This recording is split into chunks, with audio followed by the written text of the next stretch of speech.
আমার জন্মস্থান চিটাগাং, আমি ওখানে জন্মগ্রহণ করি। আর আমার দেশের বাড়ি হচ্ছে ময়মনসিং। জি, আমার বাবা মা ময়মনসিংয়ে থাকেন।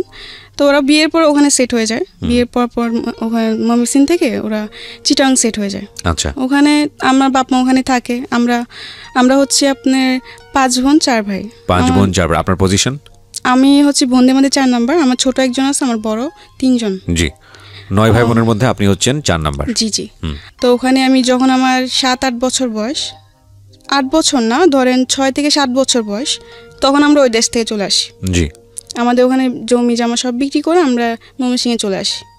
আসার পর আসার পর এখানে আমরা ঘর দর তোলা হয় বাড়ি করার পরে আমি স্কুলে ভর্তি হই। ঠিক আছে, এর মধ্যে বলে রাখি আমার আব্বু, যেহেতু আমার কোনো বড় ভাই নেই, আমার আব্বু পুরা সংসারের দায়িত্ব তার উপর। কি করতেন উনি? পেশায় কি ছিলেন উনি? আপনি রাঙামাটি এখনো করে, সে কাজটা সে এখনো করে। রাঙামাটি হচ্ছে আপনি পাহাড় থেকে পাহাড়িরা বাঁশ কেটে দিবে, ওই বাঁশটা নিচে নামায় ট্রাকে ভরে এটা মানে বিভিন্ন জায়গায় পাঠানো হয়। আচ্ছা, এই কাজটাই মূলত করেন? হ্যাঁ, আমার বাবা এটা করে। আর এতে তার রোজ ইনকাম হচ্ছে আপনার 1000-1200-1500 টাকা রোজ ইনকাম হয়। ঠিক মতো করতে পারলে, তুমি না করতে পারে তাহলে খুব কম হয়। আচ্ছা, তো এই দিয়ে আমার ফ্যামিলি সংসার চলে আর কি।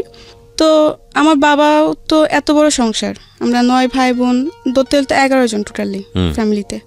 তো যাই হোক, টোটালি ফ্যামিলিতে 11 জন। তো আমার যিনি বড় বোন, ঠিক আছে, সে আব্বুর উপর পুরা চাপটা পড়ার কারণে দেখা যাচ্ছে হয় না, খুব কষ্ট করে সংসার চলে, এমনকি খুব প্রবলেমের মধ্যে যেতে হয়। ঠিক মতো খাওয়া দাওয়া খেতে পারে না বা ওষুধপত্র খেতে পারে না আম্মু। তো আমার বোন বলে যে বাসা বাড়ি চাকরি করবে, কাজ করবে সে। তো আমার বোন অনেক ছোট থাকতে বাসা বাড়ি কাজে করে। যখন মাসে 100 টাকা ছিল তখন থেকে আমার বড় বোন বাসা বাড়ি কাজ করে। জি। আর আমার বড় বোনের পরে উনি যিনি ছোট ছিলেন তিনি চলে যায়। আচ্ছা, তারপরেও আমার বড় যিনি তিনি চলে যায়। এতে আমার মানে সবাই কি কাজের বাড়িতে গিয়ে যে না মানে একটা বাসায় থাকে। আচ্ছা, একটা বাসায় থেকে কাজ করতো? হ্যাঁ, কাজ করতো। আর খাওয়া দাওয়া সব ওদের উপর ছিল। ওকে, মাস শেষে যে স্যালারিটা দিত এটা বাড়িতে পাঠিয়ে দিত। তো এমনি করে আমাদের সংসার চলে। তখন তো আমি অনেক ছোট, আমি পড়াশোনা করছি স্কুলে। তো যখন আমি স্কুলে যেতাম, পড়াশোনার সাথে সাথে আমার ফ্যামিলি অনেক দায়িত্ব ছিল, যেহেতু আমি বোনদের মধ্যে বড় ছিলাম। আমার 3 বোন তো ঢাকায় শহরে থাকতেন, চিটাগাংয়ে থাকতেন তারা। আমাদের অনেক ঋণ ছিল, মানে ধার করে অনেক জনের থেকে টাকা নেওয়া হতো। কারণ দেখা যাচ্ছে আমার আম্মু অনেক অসুস্থ ছিল। তো অসুস্থ থাকার পর আমার আম্মুকে হসপিটালে ভর্তি করানো হয়। তো তখন অনেক টাকা লেগে যাওয়ার পর ওগুলো ধার করে নেওয়া হয় লাভের উপরে। যে 5000 আনলে 6 মাস পরে 5000 টাকার মধ্যে 2500 টাকা লাভ দিতে হবে। আচ্ছা, এরকম ভাবে আনা হয়। তো অনেক টাকা এই মানুষ থেকে আনা হয়েছে। তো ওগুলো ভাঙার জন্য আমার বোনরা ডিসাইড করে যে ওরা বাসা বাড়ি কাজ করবে। তো স্কুলে যেতাম, তখন স্কুলে বসে বসে দেখতাম মাদ্রাসার মানুষ যেত, মানে মেয়েরা যেত বোরকা পরে, হাতে টিফিন কানি বাটি নিয়ে। তো আমার খুব ইচ্ছে হতো আমিও যদি যেতাম এভাবে, তো কত ভালো হতো। আমার স্বপ্ন ছিল, আমার ছোট থেকে একটা স্বপ্ন যে আমি পড়াশোনা করবো, কিছু একটা হব, নিজের পায়ে দাঁড়াবো। আমি পড়ার দিকে আরবি বলেন বাংলা বলেন দুই দিক থেকে ভালো ছিল। এগুলো খেয়াল রাখবেন প্রিয় শ্রোতা। একটা শিশু কোমলমতি মন নিয়ে পৃথিবীতে আসে এবং সব ভালো ইন্টেন্সগুলো নিয়ে দুনিয়াতে আসে। আমাদের সমাজ, আমাদের সিস্টেম, আমাদের পারিপার্শ্বিক অবস্থা কখনো কখনো এই চমৎকার মন নিয়ে আসা শিশুদের ওপরে এমন বাস্তবতাকে চাপিয়ে দেয় যে তাদের জীবনটা দুর্বিষহ হয়ে যায়। বুঝতেই পারছেন আজকে যেহেতু সিক্রেটসে আছে, তার মানে নিজের ভুলগুলো নিয়ে এখানে এসছে। সো ধৈর্য ধরে এই বিষয়গুলো খেয়াল রাখবেন, যাতে করে ওর যখন মন্দ দিকগুলো এখানে রিভিল হবে, তাতে করে আপনাদের এই ভালো দিকগুলোর কথা মনে করে নিজের রিয়ালাইজেশনটা হয়। আমরা সবসময় যে কথাটা বলি যে একজন মানুষ যিনি এখানে কনফেস করছেন তার দিকে আঙ্গুল তোলা আমাদের উদ্দেশ্য নয়, তাকে শুনে তার জীবনের পরিণতি জেনে নিজে সচেতন হওয়াটাই মূলত আমাদের অনুষ্ঠানের উদ্দেশ্য। তো আমার খুব ইচ্ছে ছিল আমি যদি মাদ্রাসা যেতাম এভাবে, তাহলে তো আমিও টিফিন ক্যান করে ভাত নিয়ে যেতাম। আর আমার খুব শখ এগুলো, আমার ছোটোর থেকে যেমন কিছু কিছু শখ আমার খুব গেছিল। আমি জালি দিয়ে মাছ মারতে খুব পছন্দ করতাম। আচ্ছা, বিলেজে। বুঝতে পারছেন যে একেবারে গ্রাম অঞ্চলে বড় হওয়া। জি জি। তো আরো কিছু শখ আছে, যেমন শাড়ি পরা। মেয়েদের খুব কমন শখ। হ্যাঁ, যাই হোক এরকম কিছু শখ। আর ছোটোর থেকে আমি ছেলেদের সাথে চলাফেরা করতে বেশি পছন্দ করতাম। আচ্ছা, মেয়েদের সাথে আমার খুব কমই চলাফেরা হতো, ঝগড়া হতো বেশি। ছেলেদের সাথে আমি বেশি ফ্রি থাকতাম। ছোটোর থেকে আমার এরকম শখ, ঠিক আছে। তো আমি স্কুলে পড়ার পর এক পর্যায়ে আমি আমার আম্মুকে বলি যে আম্মু আমি স্কুলে পড়বো না, আমি মাদ্রাসায় পড়বো। তো আমার আম্মু এটা শুনে অনেক খুশি হয় যে মাদ্রাসায় পড়বে, এটা তো খুব ভালো কথা। আমার মারও খুব ইচ্ছে যে আমার মেয়ে বা ছেলে মাদ্রাসায় পড়বে, একটা ভালো কিছু হবে, এটা আমার মার খুব শখ। জি, যার জন্য আমার 2 ভাইকে এখন মাদ্রাসায় ভর্তি করানো হয়েছে। আচ্ছা। তো আস্তে আস্তে আমি মাদ্রাসায় যাই এভাবে। যেরকম আগে স্কুলে যখন যেতাম তখন সকালবেলা আরবি পড়তাম, আরবি পড়ে নাস্তা করে আবার সকালে স্কুলে চলে যেতাম। স্কুল থেকে এসে গোসল টোসল করতাম, মাছ টাছ মেরে গোসল করতাম, গোসল করে খাওয়া দাওয়া করে বাজারে যেতাম। বাজার টাজার করে আনতাম, যেহেতু আমার আব্বু দেশে থাকতো না। আমার আব্বু মাসে 2-3 মাসে একবার আসতেন এরকম ভাবে, আর টাকা পাঠিয়ে দিত। আচ্ছা, আমার বোনরাও টাকা পাঠিয়ে দিত, আর ফোনে কথা হতো। তো এমনি করে সব দায়িত্ব আমার দেখতে হতো, যেমন সব কিছু মাছ মারা থেকে শুরু করে লাকড়ি আনা, তারপর বাজার টাজার সম্পূর্ণ সব কিছু আমি করতাম। বিলে যাওয়া, মরিচ তোলা, যেটা মানে গ্রামে যাওয়ার মানুষ যারা করে আর কি, ঠিক আছে। তো একটা পর্যায়ে আমার আব্বু অসুস্থ হয়ে পড়ে। আমার 2 বড় বোনের বিয়ে হয়ে যায়। আচ্ছা। 2 বড় বোনের বিয়ে হয়ে যাওয়ার পরে আমার বড়জন একজন থাকে, ঠিক আছে, একজন বাসায়। তখন তো খুব আপনি অল্প টাকা হতো। এখন যেরকম একটা বাসায় কাজ করলো 7,000-8,000 টাকা বেতন দেয়, কিন্তু তখন তো আর এটা ছিল না। 2-3 হাজার টাকা পেতো। এতে তো আমার বোনেরও খরচা ছিল, এই কামাই দিতে হতো না। কারণ দিনে আব্বুরও বয়স হইতেছে, আব্বু তো আগের মতো সেই রোজ কামাই করতে পারে না। তো যাই হোক, একটা পর্যায়ে দেখলাম আব্বু অসুস্থ হয়ে পড়ে। আমার ফ্যামিলিতে খুবই একটা খারাপ সময়, ঠিক আছে। আমার বোনের টাকা দিয়ে আমাদের ফ্যামিলি চলে না, সংসার চলে না। আমার আম্মু তো হাই প্রেশারের রোগী, তো একটু টেনশন করলেই দেখা যাচ্ছে উনিও অসুস্থ হয়ে পড়ে। আচ্ছা, অনেক জোরত্ব হয়, উনি শরীরটা খারাপ হয়ে যায়। আচ্ছা, তো এরকম আর কি, বেশি টেনশন করতে পারে না কিছু নিয়ে, আর খুবই কষ্ট করে আমার মা। দেখি যে ঠিক মতো ওষুধ না খাওয়ার ফলে আমার মা খুবই অসুস্থ হয়ে পড়ে। তো এগুলো দেখতে আমার ভালো লাগতো না, যেহেতু ছোট থেকে আমি খুব মানে আমার মানুষের প্রতি মায়াটা অনেক বেশি। তো আমি পড়াশোনা করতাম আর এগুলো দেখতাম, ঠিক মতো মাদ্রাসা খাবার নিতে পারতাম না, খাবার কষ্ট করতাম, তো আমার ভালো লাগতো না। ঈদ আসতো, একটা ভালো জামা পরতে পারতাম না, কারণ দিতে পারতো না, ক্ষমতা ছিল না, টাকা পয়সা নাই, কেমনে দিবে। যাই হোক, পরে এরকম একটা পর্যায়ে অনেক সমস্যা হয় ফ্যামিলিতে। তো আমি বলি কি আমি পড়াশোনা করবো না, আমি মাদ্রাসা পড়বো না, আমি ঢাকা চলে যাবো, আমি বাসায় বাসায় কাজ করবো, এতে তো একটু হলেও সমস্যা কমবে। তো আমার আম্মু বলছে না, দরকার নেই, দরকার বলে সারাদিন একবার খাবি, তবু মাদ্রাসায় পড়। আচ্ছা, পড়লে তোরেই ভালো। মেয়ে যদি মাদ্রাসায় পড়ে বা একটা ছেলে যদি মাদ্রাসায় পড়ে আলিম হতে পারে, আজ যদি মরে যায় তো আল্লাহর কাছে অন্তত জবাব দিতে, অনেক কিছু বলে আমাকে। বলার পর আমি বলছি না, আমি পড়বো না। ছোট থেকে খুব শখ যে মানে 3 তলা 4 তলা বিল্ডিং দেখবো, দেখি নাই কোনোদিন, ঠিক আছে। আমার খুব শখ ছিল, এই ঢাকায় আসা আমার খুব ইচ্ছে ছিল ছোট থেকে। ওকে, এক পর্যায়ে আপনি রাজি করেন? হ্যাঁ, এক পর্যায়ে আমি রাজি করি আম্মুকে। তো আমাদের গ্রামে একটা আন্টি ছিলেন, সে আবার বাসা বাড়িতে মেয়ে দিত নিয়ে। আচ্ছা, কাজের মেয়ে দিত? হ্যাঁ, কাজের মেয়ে দিত। তো আমার আম্মু এক পর্যায়ে ওই আন্টির সাথে কথা বলে, বলার পর আন্টি এরকম এরকম তারিখ বলে যে এরকম এই তারিখে নিয়ে যাব সকালে। আমি তো খুশি, আমি ঢাকা যাব, আমার এতদিনের স্বপ্ন পূর্ণ হবে। যাই হোক, ঢাকায় আসলাম, বাসা বাড়িতে গেলাম। ফার্স্টে মন বসতো না, কালি কান্না করতাম। তখন আমি ছোট ছিলাম, তখন আমার বয়স ছিল 10 বা 11-র মধ্যে, এরকম কিছু একটা বয়স, ঠিক আছে। কাজ করতে করতে কান্না করতাম, বা কাজ সেরে কান্না করতাম, রাত্রে ঘুমাইতাম না, কান্নাকাটি করতাম। তো এমনি আস্তে আস্তে কান্নাকাটি করতে করতে একসময় আমার মন বসে যায়। আচ্ছা, ভাল লাগতে থাকে। আচ্ছা, একটা বাসার মধ্যে প্রায় 8-9 মাস ছিলাম। তো 8-9 মাস বেশ ভালোই ছিল, ঠিক আছে। একটা পর্যায়ে দেখি যে বাসায় থাকি ওই বাসার আন্টি খুব চিল্লাপাল্লা করে, বা সাধারণ কিছু নিয়ে বকাঝকা করে, সন্দেহ করে। আর ওই বাসাটা আমাদের কিরকম ছিল যে উনিরা আবার, ওরা গ্রামেরই, ঢাকায় মিডিল ক্লাস ফ্যামিলি, বেশি বড় লোক না ওরা, খুব ওদের মার্কেটে একটা দোকান ছিল, ওটা দিয়ে আর কি চলতো। তো ওদের বাসায় আমি কাজ করতাম, তখন আমার বেতন ছিল মাত্র 1500। তো মাস শেষে বেতন বাড়িতে পাঠিয়ে দিতাম, আব্বু নিয়ে যেত, না হলে আম্মু নিয়ে যেত, না হলে তখন তো মনে হয় বিকাশ ছিল কি ছিল না, আমার পুরোটা খেয়াল নাই। তো যাই হোক, এমনি করে বাড়িতে টাকা পাঠাই দিতাম, আমি রাখতাম না কিছু। তো এমনি 8-9 মাস করার পর দেখলাম যে আন্টি অযথা বকাঝকা বা গায়ে হাত তুলতে আসে, এরকম কিছু একটা করে। তো আমি বলছি আমি থাকবো না। আচ্ছা, যাই হোক, থাকবো না।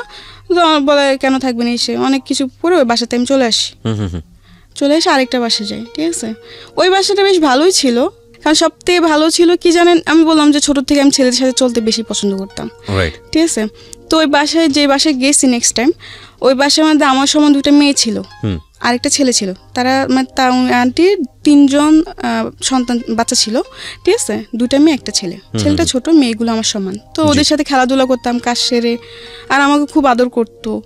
আর ওখানে একটা ছেলে ছিল, ছেলেটার নাম বলতে চাচ্ছি না, বাট বাড়িওয়ালার ছেলে, কিন্তু কোনোদিন আমাকে ওরকম নজরে দেখে না, কাজের মেয়ের নজরে দেখে নাই।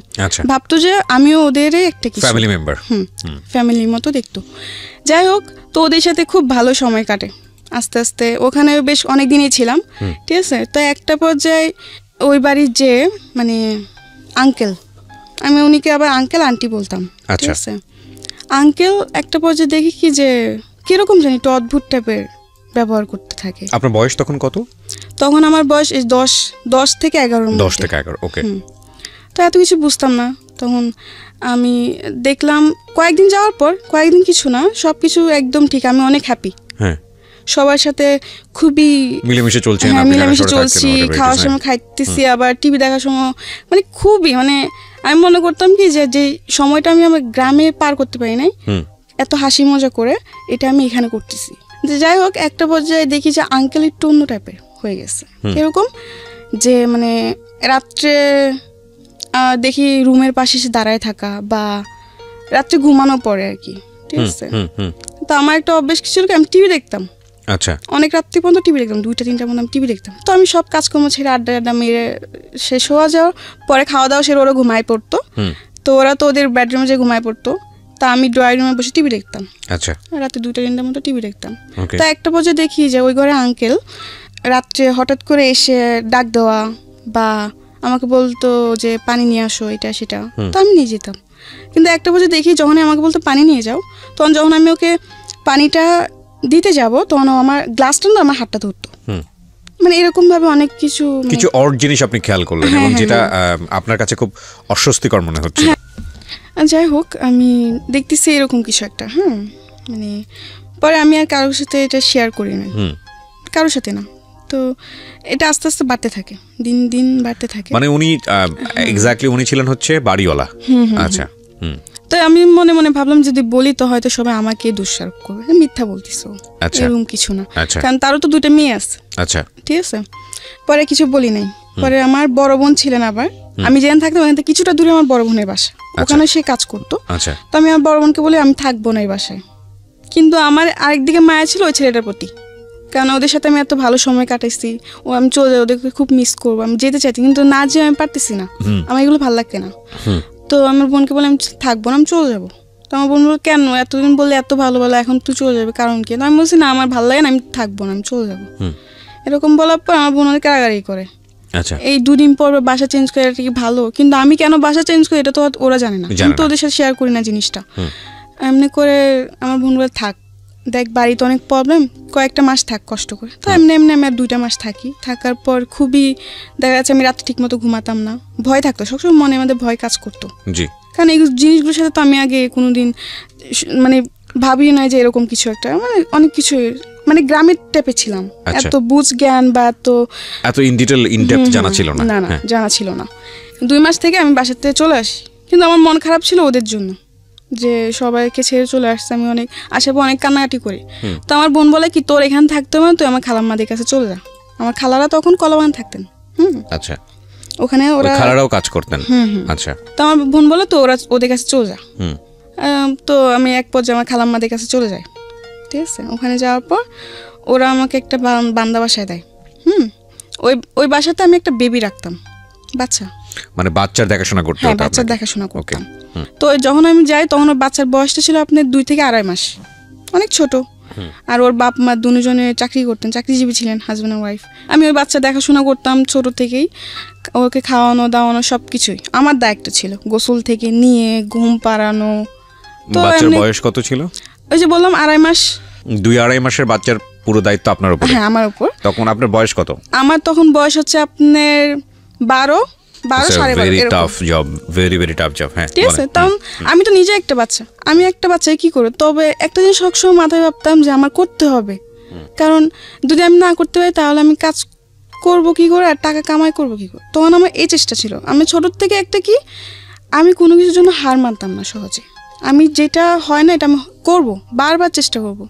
তো তখন ওই বাচ্চার দেখাশোনা সব আমি করতাম। তো এমনি এমনি বেশ বাচ্চার সাথে এমনি থাকতে থাকতে বাচ্চা আস্তে আস্তে বড় হয়, ঠিক আছে। বড় হতে থাকলো, বেশ ভালোই সময় কাটতেছে আমার, বেবির সাথে খেলাধুলা করতাম। ফলে কি একটু কষ্ট হতো, যেমন রাতে 2টা-3টা পর্যন্ত জায়গা থাকতে হতো আমার বাচ্চাকে নিয়ে, তো এদিক থেকে আমি একটু কষ্ট পেতাম, ঘুমের থেকে আমি খুব কষ্ট করতাম, ঘুম জিনিসটা বেশি কষ্ট করতাম আমি ওখানে। ওকে। তো যাই হোক এমনি করতে করতে 6-7 মাস কেটে গেল। যখন বাচ্চা 8 মাসের বয়স তখন আমি ওখান থেকে চলে আসি। যাই হোক ওখান থেকে আসারও কারণ আছে, আসতাম না, কারণ একটা বাচ্চাকে রাখতে রাখতে ওদের প্রতি আমার মায়াও চলে আসছে। কিন্তু ওরা এমন কিছু করতেছিল তখন যে না এসে আমি পারতেছি না, কারণ একটা সহ্যের সীমানা থাকে। ওখানে কিছু প্রবলেম হতেছে যে বাচ্চা কান্না করতেছে কেন, এটা জবাব দিতে হবে আমার। এখন স্বাভাবিক, একসময় হাসবে একসময় কান্না করবে, এটাই তো নিয়ম। সবাই তো সবসময় হাসবে না, সবসময় কান্নাও করবে না, এটা তো ওদের বুঝতে হবে। কিন্তু ওটা বুঝে না। ওরা খাবার দিল, খাবারটা পুরোপুরি খায় না। সবসময় কি একটা মানুষ কি সবসময় খাবার শেষ করে উঠতে পারে? এটা বুঝবে না। বলে কি তুই বাচ্চাকে ঠিক মতো খাবার দাবার করাস না, এই করাস না সেই করাস না, অনেক কিছু। মানে এগুলো নিয়ে আমার সাথে অনেক মানে খারাপ ব্যবহার করতে থাকে, অনেক রাফ ব্যবহার করে আমার সাথে। তো এগুলো আমার ভালো লাগে না। তখন তো আমি বেশ একটু হলো বড় ছিলাম, তো আমার এগুলো অনেক খারাপ লাগতো যে গরিব হয়েছে বলে এত অবহেলা, আমার এগুলো ভালো লাগতো না। পরে আমি কি করি, কিছু বলি না। তো একদিন বাচ্চাকে গোসল করাতে নিচ্ছে। গোসল করা নেওয়ার পরে আমি একটা জিনিস ভুলে আনি নাই। গোসল করাতে নিতে হলে শ্যাম্পু, সাবান, তয়লা, অনেক কিছু, গোসলের যা যা আয়োজন সবকিছু আমার তৈরি করতে হতো। তো ওদিন আমি একটা জিনিস ভুলে আনতে মন নেই, ঠিক আছে। ওইটার জন্য ওই আপু আমার গায়ে হাত তুলতে আসে, আমাকে মারতে আসে। আচ্ছা, মারে নাই, ওর মা ধরে ফেলে, কিন্তু ওদিন আমার গায়ে এমনভাবে নখ দিয়ে ধরে যে আমার পুরো নখের খামচি লেগে রক্ত বের হচ্ছে আমার হাতের থেকে। আচ্ছা যাই হোক, পরে আমি কান্নাকাটি করি। তখন আমার খালাম্মাকে ফোন দিই, আমি থাকবো না। কেন থাকবি না? যে আমাকে মারতে আসছে। কেন মারতে আসছে? এই কারণ। তো আমি বলছি হয় এরকম মাঝে মধ্যে, থাক, এগুলো হয়। আমি বলছি না আমি থাকবো না, এগুলো হয় মানে আমি এতদিন ধরে থাকি, এখন একটা ভুল হয়েছে দেখে ও আমাকে মারতে আসবে, এটা কোনো কথা? আমি রেগে যাই। তো আমার খালাম্মা বলছে আচ্ছা ঠিক আছে যা, থাকবি না তো থাকার দরকার নেই। এখানে একটা বিষয় একটু ইন্টারাপ্ট না করলেই নয়, হয়তো অনেকে মন খারাপ করবেন আমার ইন্টারাপশন দেখে, কারণ গল্পের কন্টিনিউটি নষ্ট হয়। তারপর বিনীতভাবে বলছি, because this is very important. ছোটো বাচ্চা যেসব কাজের লোক যারা টেক কেয়ার করে, তাদের কিন্তু শুধু ছোটো বাচ্চার হ্যাসেলটা নিতে হয় না, আরেকটা ভয়াবহ রকমের হ্যাসেল আছে, সেটা হচ্ছে এই মায়ের হ্যাসেল। এই কারণে বলছি যে মা যদি প্রথম সন্তান হয়ে থাকে, খুব কনসার্ন থাকে তার ওপর, বাচ্চাটার ওপরে, এক। আর 2 নম্বর হচ্ছে মেডিকেলি আপনারা যদি যোগাযোগ করেন তাহলে দেখবেন ওই সময় শরীরে একটা হরমোন থাকে মায়েদের শরীরে, যেটা তাদের অনেক বেশি অ্যাংরি রাখে, অনেক বেশি রাগান্বিত রাখে। সো পান থেকে চুন খসলেই দেখবেন যে অনেক বেশি মেজাজ করছে। তো ওই হ্যাসেলটাও কিন্তু ওই কাজের লোকের উপরে গিয়েই পড়ে। সুতরাং বুঝতেই পারছেন ইটস এ ডিফিকাল্ট জব। আমরা মাদেরকে নিয়ে কথা বলি, কিন্তু যখন এটা ডাইভার্ট হয়ে কাজের মানুষের উপর চলে যায়, তখন কিন্তু সেটা আরও ভয়ানক আকার ধারণ করে। এবং 12-13 বছরের ছোট্ট একটা কাজের মেয়ে, তার কিন্তু এই জিনিসটা বোঝার বিষয় না। সো খুব স্বাভাবিকভাবেই তার উপরে হ্যাসেলটা অনেক বেশি হয়, যেটা ওর জায়গা থেকে কিছুটা হলেও আমার কাছে মনে হচ্ছে যে এরকম হলেও হতে পারে। হ্যাঁ বলেন। তারপর পরে আমার খালাম্মাকে আনার পর আমার খালাম্মা বলে থাক। তা আমি বলছি না আমি থাকবো না, আমার এগুলো ভালো লাগে না, আমার বাচ্চা রাখতে খুব কষ্ট হয়, আমার ঘুমের খুব কষ্ট হয়। আমি দেখা যাচ্ছে বাচ্চা রাখতে রাখতে বিকাল 4টা-5টা বাজে, আমি দুপুরে খাবার খেতে পারি না। বাচ্চা ঘুমালে তবে আমার খেতে হবে, ঠিক আছে। এখন বাচ্চা না ঘুমালে এমনও দিন যায় 4টা-5টা বাজে আমি দুপুরে খাবার খেতে পারি না। আবার বোর সকালবেলা উঠতে হয়, রাত 2টা-3টা বাজে শুয়ে আবার বোর 6টা-7টার সময় উঠা অফিসে যাবে, তো সব কিছু তৈরি করতে এমনি আমার খুবই কষ্ট হয়ে যায়, আমি অসুস্থ হয়ে পড়তেছিলাম। তো এমনি বললো আচ্ছা ঠিক আছে আর 1 মাস থাক তুই, আরেকটা বাসা দেখে তখন নিয়ে যাবো তোকে। তো আমি বলছি আচ্ছা ঠিক আছে। তো এমনি বলে ও আপুদের সাথে কথা বলে আমার খালাম্মা যে ঠিক আছে তোমরা একটা নতুন মানুষ দেখে নাও, আমার বোনজি থাকবে না, তো ওকে আমরা 1 মাস পর নিয়ে যাবো, তোমরা 1 মাসের মধ্যে আরেকটা মানুষ নিয়ে নাও। তো আচ্ছা ঠিক আছে। তো ওখান থেকে আমি চলে আসি। চলে আসার পর আমি আরেকটা বাসে যাই, ঠিক আছে। ওখানে যাওয়ার পরে ওখানে আপনি ছিল হচ্ছে আঙ্কেল আন্টি 2জন জব করতো, উনি 2 মেয়ে ছিল। 2 মেয়ে থেকে 1 মেয়ে বিয়ে হয়ে পর শ্বশুর বাড়িতে, আরেক মেয়ে ভার্সিটিতে পড়ে, আচ্ছা কলেজে পড়ে। তো আচ্ছা ওখানে বেশ ভালোই কাটতেছে সময়, কিন্তু একটা পর্যায়ে আবার সে একই প্রবলেম লক্ষ্য করলাম যে আঙ্কেল একটু মানে তার নজর একটু অন্যরকম হয়ে গেছে। তখন আপনি মোটামুটি বোঝেন যাদের ব্যাড ইন্টেনশন আছে, আপনি এটা তখন মোটামুটি বোঝেন, হালকা হলে বুঝি। আচ্ছা তো যাই হোক, পরে ভাল লাগে না এই, তখন মনে মনে বলি যে আমি যেখানে যে আমার কপালে কি এগুলোই মিটে, এগুলোই জুটে, আমার কি একটা ভালো বাসা হবে, জুটবে না কপালে, এগুলো বলে কান্নাকাটি করতাম আর কি। তো আবার বলে আমি থাকবো না, ঠিক আছে। তো এক পর্যায়ে আমার খালাম্মার রাগারাগি হবে, থাকবি না মানে রোজ রোজ বাসা পাল্টানো, কয়েকদিন পর বাসা পাল্টানো, এগুলো মানুষ ভালো বলে, এই সেই অনেক কিছু বললো। তো আমি বলছি না আমি থাকবো না, যে আমি আর বান্দা বাসা চাকরি করবো না। এক পর্যায়ে বলে আমি বান্দা বাসা চাকরি করুম না। তো বলে তো করবি না তো কি করবি? তো আমি বলছি আমি চাকরি করুম। তুই তোকে এখন কে চাকরি দিব? আমি বলছি কে চাকরি দিব মানে?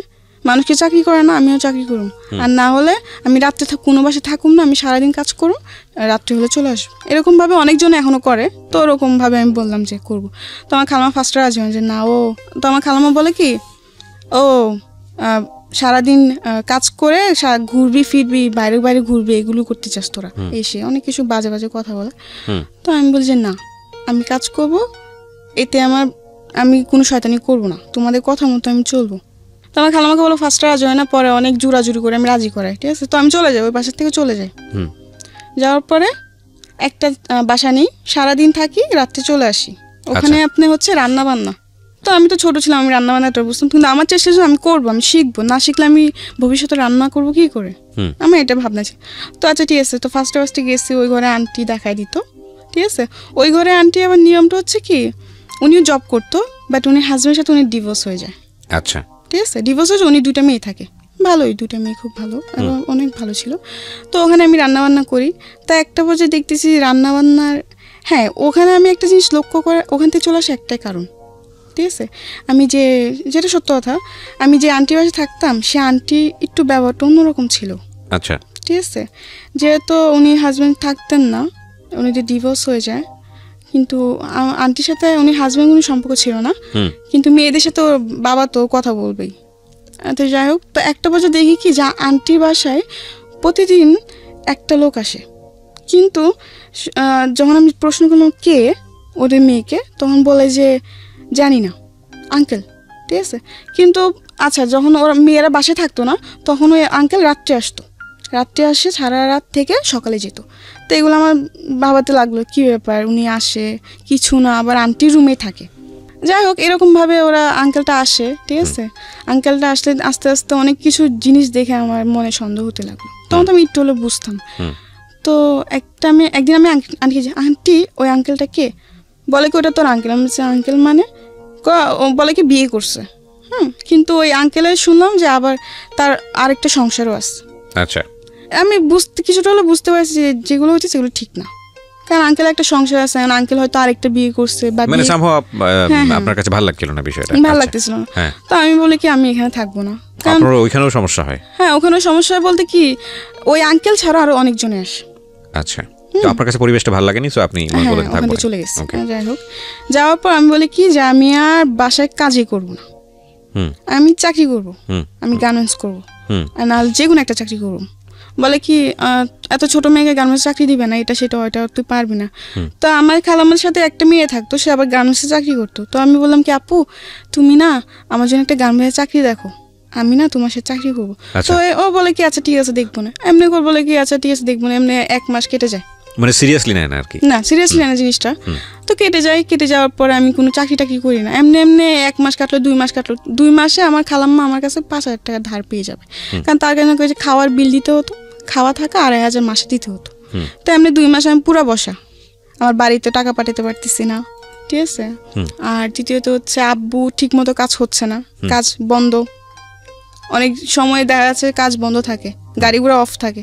2 মাস পরে কোনো চাকরি হয় নাই, আমি খুব চিন্তায় পড়ে গেছি। এত টাকা বাড়িতেও প্রবলেম হচ্ছে, সাইডে খালাম্মা এত টাকা পাবে কোথা থেকে, কি দিব না দেবো, মাথা পুরো নষ্ট আমার। তো একটা পর্যায়ে একটা হসপিটালে চাকরি আসে, মানে হসপিটালে দেখাশোনা করার জন্য এরকম একটা চাকরি আসে। তো আচ্ছা আমি কাগজপত্র জমা দিই, আমার জমা নিয়ন্ত্রণ কার্ড ওখানে জমা দিই। আমি তো খুশি, যাই হোক একটা তো কাজ পাইছি।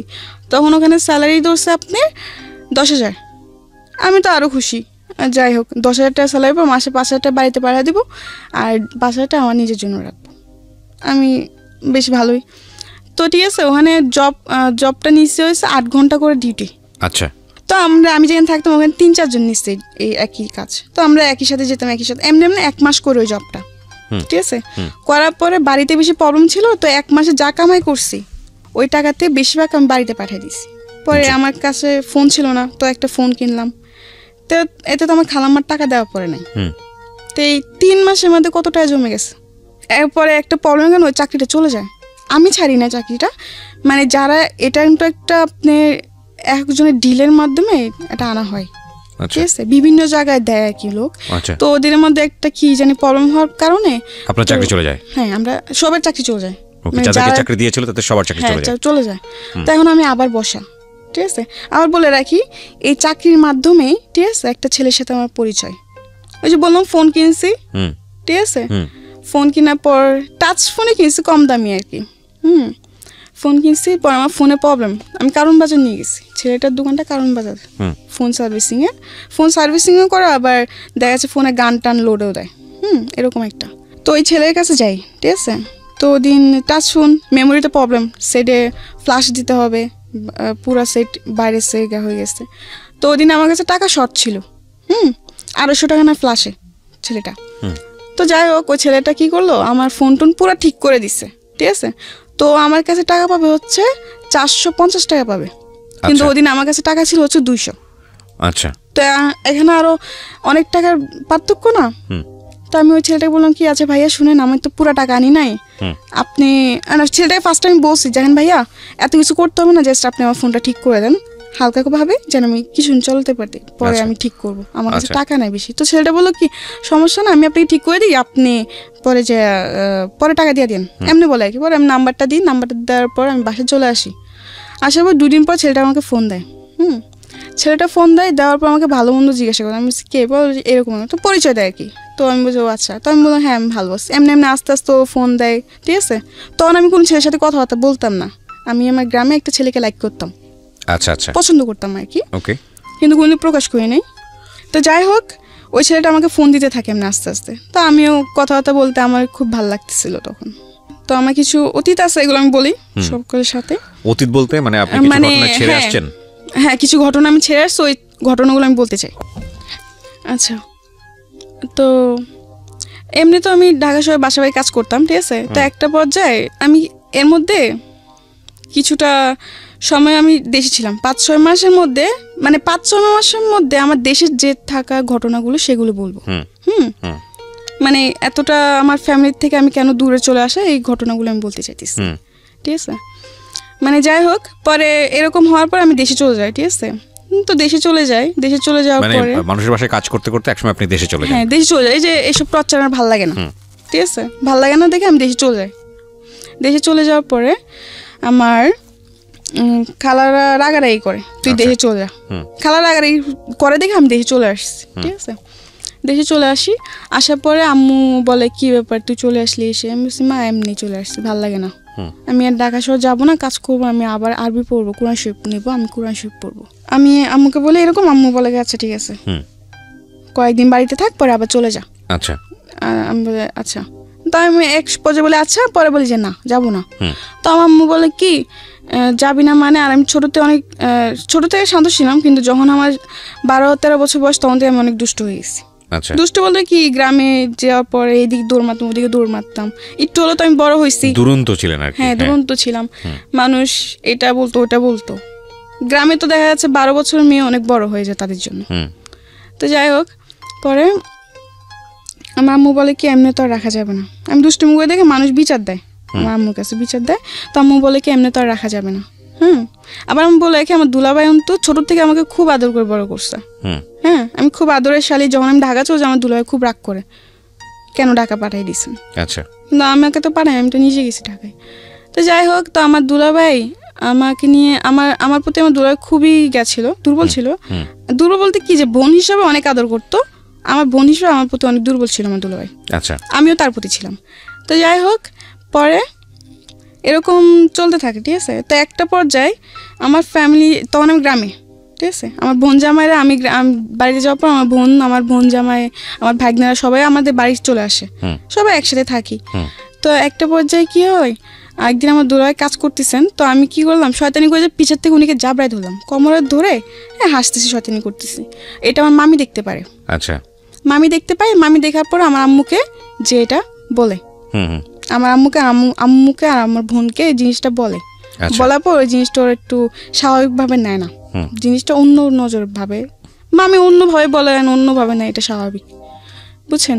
তো বলার পরে এগুলো নিয়ে আস্তে আস্তে দেখি আমার বোন জামা আর আমার বোন ঝগড়া করতে শুরু করে, মানে সবাই এটা ডাউট যে আমার বোন জামার সাথে আমার কোনো সম্পর্ক আছে, ওকে, কোনো খারাপ সম্পর্ক আছে বা এরকম কিছু, কিন্তু আসলে তো তা না।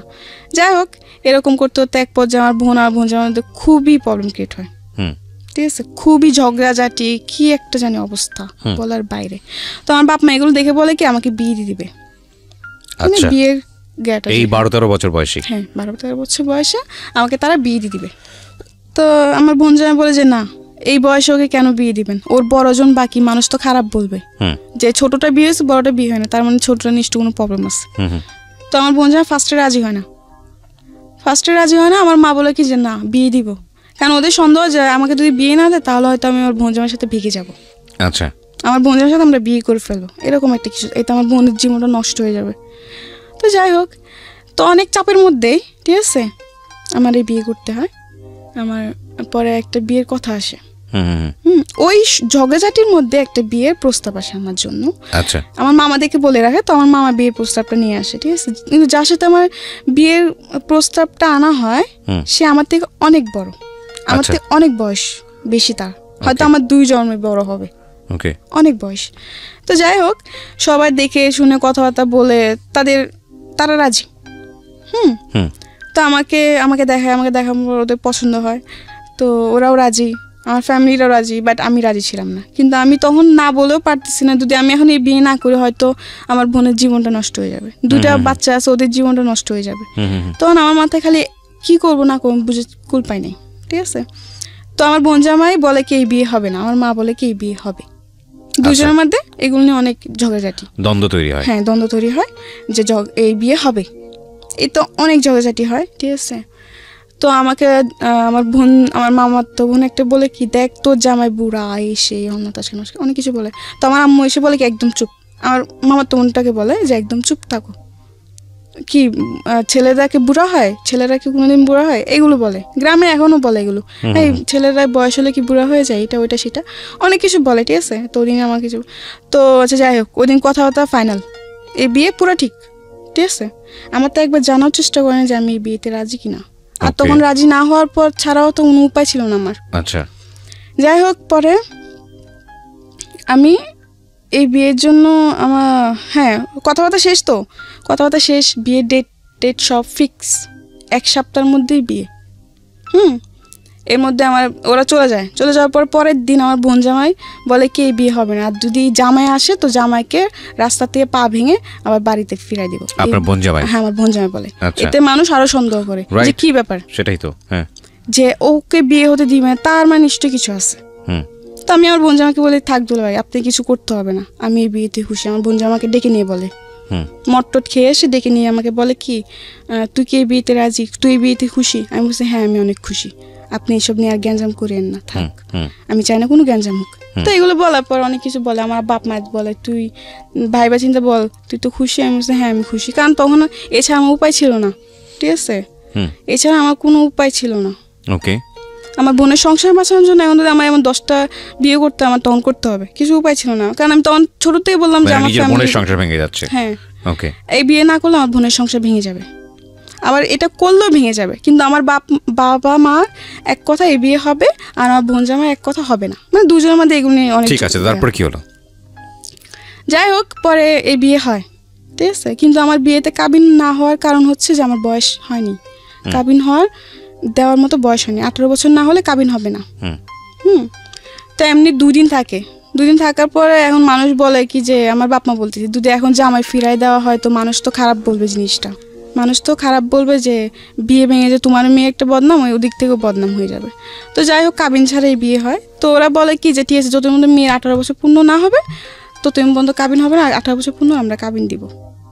তো এমনি করে সবার কথার উপর বিয়েটা হয়। কত বছর বয়সে বিয়ে হলো এটা? আপনি তখন আমি 13তে পড়তেছেন এই অবস্থায়? মানে 13 শেষের দিকে, মানে 14 এরকম কিছু একটা। ওকে, বুঝতেই পারছেন ওর বয়স 17 পার হয়েছে, 18 পড়েনি এখন পর্যন্ত। ওর জীবনের অনেক ঘটনা এখনো বাকি, আমরা শুনবো। এবং এই বয়সে ওর বিয়ে হয়েছে।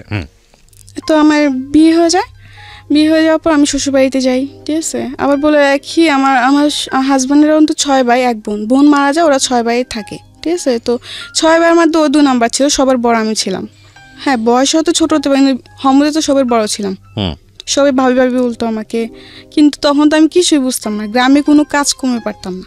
আচ্ছা, রান্না বান্না কিছুই, রান্না তো আমি পারতাম, কিন্তু ওটা তো লাকড়ি চুলায় তো রান্না করা অনেক সহজ না, কঠিন, আগুন লেগে যাওয়ার ভয়, যাই হোক বিয়ে করার পরে দেখলাম হ্যাঁ এটা ঠিক যে আমি হয়তো মন থেকে মানতে পারি নাই, কারণ আমাদের প্রতিটা মেয়ের স্বপ্ন থাকে, তো আমার কিছু স্বপ্ন ছিল। পরে বিয়ে হয়ে যায়, বিয়ে হয়ে যাওয়ার পর শ্বশুরবাড়িতে যাই, ঠিক আছে।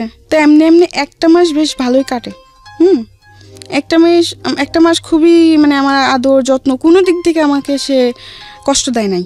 আচ্ছা, ঠিক আছে। তো এক মাস পর মেয়ে আসে, আবার বলে রাখি ওর তো 2টা মেয়ে আছে, ওই 2টা মেয়েরও বিয়ে হয়ে গেছে শ্বশুরবাড়িতে। আচ্ছা, মানে ওই লোকটার বয়স কত থাকে তখন? তখন আপনি 40 মানে 50-এর কাছাকাছি। মাই গুডনেস, ওর হাজবেন্ডের বয়স ছিল 50-এর কাছাকাছি, এবং উনি আপনি কত নম্বর ওয়াইফ ছিলেন ওনার? 4 নাম্বার। চিন্তা করে দেখেন অবস্থা। ওকে, বলেন তারপর। 4 নম্বর ওয়াইফ, কিন্তু এটা কেউ জানতো না যে ওর 3টা বিয়ে করছে আগে। সবাই ফ্যামিলি কেউ জানতো না? না, সবাই এটা গোপন করছে। My goodness. ওকে, গোপন করে কেউ জানতো না, সবাই জানে যে একটা বিয়ে করছে, বউ পালায় চলে গেছে, এই জন্য সে আরেকটা বিয়ে করে এমনি তার একা থাকা যায় না, কেউ তো দরকার। তো যাই হোক এমনি করে বিয়েটা করে। একটা মাস পুরোপুরি ঠিক। 1 মাস পর ওর মেয়ে আসে। তো মেয়ে আসে, আমি রান্নাবান্না করি যেটুকু পারি, আমার ক্ষমতা যেটুকু কুলায় আমি রান্নাবান্না করি। আর আমার হাজব্যান্ড একটা অভ্যেস কি ছিল, ওর মেয়ে এসে কিন্তু কোনো ছেলে সন্তান নাই। আচ্ছা, ও সবসময় খালি বলতো যে আমার ছেলে লাগবে, আমার ছেলে লাগবে, খালি ছেলে ছেলে করতো। তো আমি একদিন প্রশ্ন করলাম যে ছেলে আর মেয়ে তো কেউ বানায় না, এটা তো আল্লাহ সৃষ্টি, যা সৃষ্টি যে করে তাই তো বুঝবে, তাই না? এখন তোমাকে যদি আল্লাহ ছেলে না দিয়ে মেয়ে দেয়, তখন কি মেয়ে হলে ভালো, আর যদি ছেলে তো আরো বেশি ভালো, মানে ওর ছেলে ছেলে এরকম একটা কি জিনিস। ওকে, তো যাই হোক ওর মেয়ে আসে, আসার পরে একটা জিনিস দেখলাম, 2-3 দিন বেশ ভালো, 2-3 দিন পরে সে একটু পাল্টে গেছে, একটু অন্যরকম হয়ে গেছে। মানে আমার সাথে বেশি কথা বলে না, ঠিক আছে, ছোটোখাটো জিনিস নিয়ে রাগারাগি চিল্লাপাল্লা মারধর করতো। হ্যাঁ, এমনি এমনি বেশ ভালোই এরকম অত্যাচার আমার উপর চলতেছে। মেয়ে যাওয়ার পর এটা আরো বেশি বেড়ে যায়। আচ্ছা, বন্ধুদেরকে নিয়ে বাসায় মদ নিয়ে এসে আড্ডা মারা, ঠিক আছে, রাতে 2টা-3টা পর্যন্ত আড্ডা দিত। আমাকে ঘুমাতে দিত, নিজেও ঘুমাতো না, তাদের জন্য আমার বসে থাকতে হবে। এইসব আড্ডা শেষ হওয়ার পরে ও বন্ধুদেরকে বিদায় দিয়ে পরে ও ঘরে আসবে, পরে আমাকে ঘুমাতে হবে। আমি আগে ঘুমাই গেলে এটার জন্য আমাকে বকবে, আমি আগে কেন ঘুমাই যাই। এরকমভাবে আমার উপর অনেক অত্যাচার করে সে, ঠিক আছে। এমনি এমনি প্রায় 2-2.5 মাস কাটে। আমার হাজব্যান্ড বাসায় আমি 3 মাসও থাকি না, ঠিক আছে। তো 2.5 মাস পর আমি জানতে পারলাম যে আমি মা হব। মাই গুডনেস, আমি প্রেগনেন্ট, আমি মা হব। 2.5 মাস তখন আমি বুঝতে পারতাম না তখন। তো একদিন হঠাৎ করে খুব মাথা ঘুরতেছিল, মানে মাথা ঘুরতো। বুঝতে পেরেছি, আপনি যে সিমটমটা বুঝতে পেরেছেন যে আপনি মা হবেন। হ্যাঁ, তারপর কি হলো? পরে ও তো খুশি। এটা সবাই জানতো না, খুব কমই জানতো, সবাইকে এতটা জানানো হয় নাই। ও খালি বলতো ছেলে ছেলে। আমি বলি যে এটা আল্লাহ যা যায় তা, এটা তুমি আর আমি সৃষ্টি করবো না যে গা। আর তবু আমি মেনে নিছিলাম, ঠিক আছে। যাই হোক 2.5 মাসে প্রেগনেন্ট। তো একদিন ও বাজারে যায়, ঠিক আছে। তো ওদিন আমাকে বলে কি মুরগি এনে দিচ্ছে, আমাকে মুরগি এনে লুটি বানাতে বলছে আর মুরগি রান্না করতে বলছে। তো আমি রান্নাবান্না করি, রান্নাবান্না করার পরে আমার যে উকিল মা, যে আমার দায়িত্ব নেই, উকিল মা যাকে বলা হয়, সে তার বাসায় যাই আমি সন্ধ্যাবেলা। রান্নাবান্না সেটা আমি ভয় পেতাম, একলা করে থাকতে ভয় পেতাম, খুব ভয় পেতাম। অন্ধকার আমার পছন্দ ছিল না, অন্ধকার আমি খুব ভয় পেতাম তখন। তো যাই হোক পরে ওদিন আমি রান্নাবান্না জলদি জলদি সেরে সন্ধ্যার আগে আমি আমার উকিল মার বাসায় চলে যাই, একা বাসায় থাকতে পারতাম না। যাওয়ার পরে ওদিন ও যাদের সাথে কাজ করতো একটা লোক আসে। আসার পর অনেক কিছু বলার পর এগুলো ও শুনে, ঠিক আছে। শোনার পরেও ও আসার পর আমাকে বলে তুমি তোমাকে বলছি বাসাতে বের না হতে। উকিল মা বলে না, আমার হাজবেন্ড বলে, বাজার থেকে এসে আমাকে বলে তোমাকে বলছি কোথাও না যেতে, কারোর সাথে কথা বলতে দিত না, আবার কারোর সাথে দেখা করতে আমাকে দিত না। সে মানে বলতো খালি ঘরে থাকবা চুপচাপ, কারোর সাথে বেশি কথা বলবো না। তার কারণ তার থেকে মনে হতো কি যে আমাকে হয়তো কেউ যুক্তি দিবে, কুবুদ্ধি দিবে, এই সেই হয় না, বাচ্চা নষ্ট করার জন্য কুবুদ্ধি দিবে, এগুলো ভাবতো সে। ওকে, তো ঠিক আছে, এমনি কাটতে থাকলো। এর মধ্যে সে অত্যাচার করে আমাকে, যেমন সব কিছু নিয়ে, খাবার নিয়ে, গোসল নিয়ে, রাত্রে ঘুমানো নিয়েও ডিস্টার্ব করে। মানে ডিস্টার্ব বলতে কি, অত্যাচার করে, ছোটখাটো বিষয় নিয়ে জ্বালাতন। জি, মানে সবসময় একটা পুরুষ বাইরের দিকে মনোযোগ থাকতে হবে, সে ঘরের দিকে নয়। ঘরের দিকে কি মানে এই কাজটা কেন করো নাই, তুমি এটা কেন করতে পারো না। আমি বলছি আমার শরীরটা ভালো লাগে না, আমি করি না, আমি পরে করবো, এটা কেন বলছি, এটা নিয়েও সে গায়ে হাত তুলতো, এরকম আর কি। যাই হোক, তো একদিন বাজার থেকে আসার পরে যেটা বললাম আর কি, যে একজন যে সে যেখানে কাজ করে ওখান থেকে একটা ভাই এসে আমাকে অনেক ধরনের কথাবার্তা বলে যে আপনি এগুলো কেন সহ্য করেন বা এই সেই, এগুলো শোনার পরে তো আমার উকিল মার বাসায় ছিলাম, ওখান থেকে আমাকে হাতটা টেনে বাসায় আনে, আমাকে বলে ঘরে চলো। আচ্ছা আচ্ছা। তো আমি বলছি আচ্ছা ঠিক আছে চলো। এটা ঘরে আনার পরে বল খাবার দাও, বিছানার উপর বসেছিল, আমি খাবার দিছি। ঠিক আছে, খাবার দেওয়ার পর 2বার মুখে দিয়ে আমাকে বলতেছে ও কি বলে তোমাকে, কি বলতেছিল ওরা। আমি বলছি কি বলতে, তুমি কি জানো না, তুমি তো সব শুনছো, আমি তো জানি তুমি অনেক আগে আসছো, আমি টের পাইছি ও যে বাজার থেকে আসছে, আমি বুঝতে পারছি। আচ্ছা, কিন্তু এটাও অভিনয় করছে আমি বুঝতে পারিনি। তাই আমি তো বলছি তুমি তো জানো, তুমি তো শুনছো কি আমাকে কি বলছে বা কি বলে নাই। হ্যাঁ আমি শুনছি, কিন্তু আমি আবার তোর মুখ থেকে শুনো। আর তুই টাকা করতেছে, রেগে যাইতেছে। আর আমি মাঝে মাঝে মনে হয় যে ও একটু পাগল টাইপের, মানে এই ভালো আবার এই হঠাৎ করে খারাপ, মানে ওর কোনো মানসিক প্রবলেম আছে। তারপর হ্যাঁ অত্যাচার করতো, মারধর করতো ছোটো বিষয় নিয়ে। তৃতীয়ত হচ্ছে নেশা টেশা করতো, খুব মানে বাজে আচরণ করতো। যাই হোক, পরে আমাকে বলে কি তোর মুখ থেকে আমি আবার শুনতো। আমি বলছি এক কথা বারবার বলতে আমার ভালো লাগে না, তুমি শুনছো আবার শুনে আবার কেন জিজ্ঞাসা করতেছো। হ্যাঁ, এটা বলার পর ও ভাতে মানে খাবারের প্লেটটা ছুঁড়ে ফেলে দেয়। ছুঁড়ে ফেলে দিয়ে উঠে এসে আমার চুলে ধরে আমার গালটা চেপে ধরে বলে বলবি না তুই। আমি বলছি না আমি বলবো না, আমি তুমি একবার শুনছো এখন আবার বলতেছো, আবার বলার জন্য। তুমি জানো না তুমি কি করো, তুমি যা করো তাই তো বলতেছিল। বলছে তাই নাকি, তো মানুষের যুক্তি নেস তুই। আমি বলছি মানুষের যুক্তি কেন নিব, মানুষ যেটা সত্যি সেটাই তো বলে। এগুলো বলার পর আমাকে অনেক মারধর করে। ঠিক আছে, মারধর করে, আর মারধর করার পর আমি কান্না করতেছি। পরে চিক্কা চেঁচামেচি হয়েছে না, বকাঝকা, অনেক মারধর করে। তো আমার উকিল মা টের পায়, তখন রাত্রে প্রায় 11টার দিকে কাছাকাছি। তখন তো 11টা হলো গ্রাম অঞ্চল, নিরিবিরি একদম। যাই হোক, অনেক মারধর করার পরে অনেকজন ধরতে আসলে তাকে মারতে যায়। তার কথা যে এখন যদি কেউ ধরতে আসো তো সবই মার খাবা। আমার হাজবেন্ড বলে ওকে মেরে ফেলবো না কেটে ফেলবো, এটা আমার ব্যক্তিগত ব্যাপার, ও আমার বউ, ওকে আমার যাই ইচ্ছে আমি তাই করবো। হ্যাঁ, আর যাই হোক, তো আমার উকিল মা এসে বলে যে এই অবস্থায় মারার দরকার নেই, ও যা করছে আচ্ছা ছোট ভুল হয়ে গেছে, বুঝতে পারি নাই। ও বলে কি না, ও মানুষের যুক্তি নেই। আর আমার উপর সন্দেহ করতো, ও ভাবতো যে অন্য কোনো ছেলের সাথে হয়তো আমার সম্পর্ক আছে। আচ্ছা, এটা সন্দেহ করতো। আর ফোন দিলে ফোন চেক করতো যে আমি কোনো ছেলের সাথে কথা বলি নাকি, যদি অন্য একটা নাম্বার দেখছে তাহলে বলছে কে, তো আমি কি জানি কে কোথা থেকে, আমি তো এরকম কিছু মানে জানি না। ঠিক আছে, যাই হোক, পরে একটা পর্যায়ে যখন আমার উকিল মা এই কথাটা বলে যে এরকমভাবে মারিস না, হয়তো ওর ক্ষতি হবে, তো এক পর্যায়ে উঠে বলে কি যে এই বাচ্চা আমার না, মানে আচ্ছা ওইটা অস্বীকার করতেছে। তো আমার রাগ উঠে গেছে, কি বললো এটা। পরে আমি বলছি আমি তুই টাঙ্গা করছি, আমি বলছি এটা তোর কি বাচ্চা না, বলছে না এটা আমার বাচ্চা না। তো আমি বলছি বেশ ভালো কথা, তোরও বাচ্চা না তো ঠিক আছে, এটার বাইচা থাকার কোনো অধিকার নাই। আমি এই কথা বলে মানে কান্না করতেছি। ঠিক আছে, তখন এই কথা ও শুনে পরে আমাকে মানে লাথি দিয়ে ফেলে দেয়। আচ্ছা, যার কারণে আমি মাথায় খুব আঘাত পাই, এমনকি শরীরেও খুব আঘাত পাই। আর মাটিতে ও আমাকে এমনভাবে মারতেছিল, মানে কি বলবো, জাস্ট পা দিয়ে লাথি দিতেছিল। ওহো, এই প্রেগন্যান্ট থাকা অবস্থাতে? হ্যাঁ হ্যাঁ, এটা কোমরে, পেটে বা পিঠে, বুকে, মুখে, মানে যেখানে সে পারতেছে। আমি তো মাটিতে পড়ে গেছি। ঠিক আছে, যাই হোক, অনেক মারধর করে। পরে একটা পর্যায়ে ও একটা লাইট থাকে, মানে গ্রামে তো অনেক লাইট দিয়ে চলাফেরা করা হয় যেহেতু কারেন্ট নাই, তো একটা লাইটার ছিল ওর, স্টিলের, সিলভারের। ঠিক আছে, ওইটা দিয়ে আমার একটা মাথায় বাড়ি মারে। পরে আমি আর বলতে পারি, আমি সেন্সলেস হয়ে পড়ে যাই। ওহো, ঠিক আছে, পরে কি হয় না হয় তা আমি জানি না। ঠিক আছে, যখন আবার আমি চোখ খুলি তখন দেখতে পারি যে আমার মাথায় পানি ডালতেছে। ঠিক আছে, আমার হাত পা মুছে দিতেছে, কান্নাকাটি করতেছে। আর এর মধ্যে আমার খুবই খারাপ অবস্থা হয়ে গেছে। ঠিক আছে, আমি প্রায় এই ঘটনার পরে আমি প্রায় 1.5 মাস অসুস্থ ছিলাম। আর এই ঘটনার পরে আমার বেবিটা নষ্ট হয়ে যায়। আচ্ছা, যাই হোক, নষ্ট হয়ে যাওয়ার পরে আমি তো অনেক অসুস্থ ছিলাম। এই সব খবর আমার মার কানে যায়, বাবার কানে যায়। তো আমার ফ্যামিলির থেকে আমাকে নিতে আসে, তো ওদিন আমাকে নিয়ে যায়। ঠিক আছে, নিয়ে যাওয়ার পর আমি প্রায় 1.5 মাস অসুস্থ ছিলাম, অনেক অসুস্থ হয়ে পড়ছি। ঠিক আছে, অসুস্থ হওয়ার পর 1.5 মাস পর আমি মোটামুটি একটু সুস্থ। তখন সে মেম্বার চেয়ারম্যান নিয়ে আসে, তার কথা যে তার বাচ্চা নষ্ট করে ফেলছে আমি। কিন্তু এটা আমি নষ্ট করি নাই, ওর বাচ্চা ওর আচরণের কারণে হয়েছে, কিন্তু ও পুরা দোষ আমাদের উপর ফেলতেছে যে আমরা নষ্ট করে ফেলছি, কিন্তু আসলে তো তা না।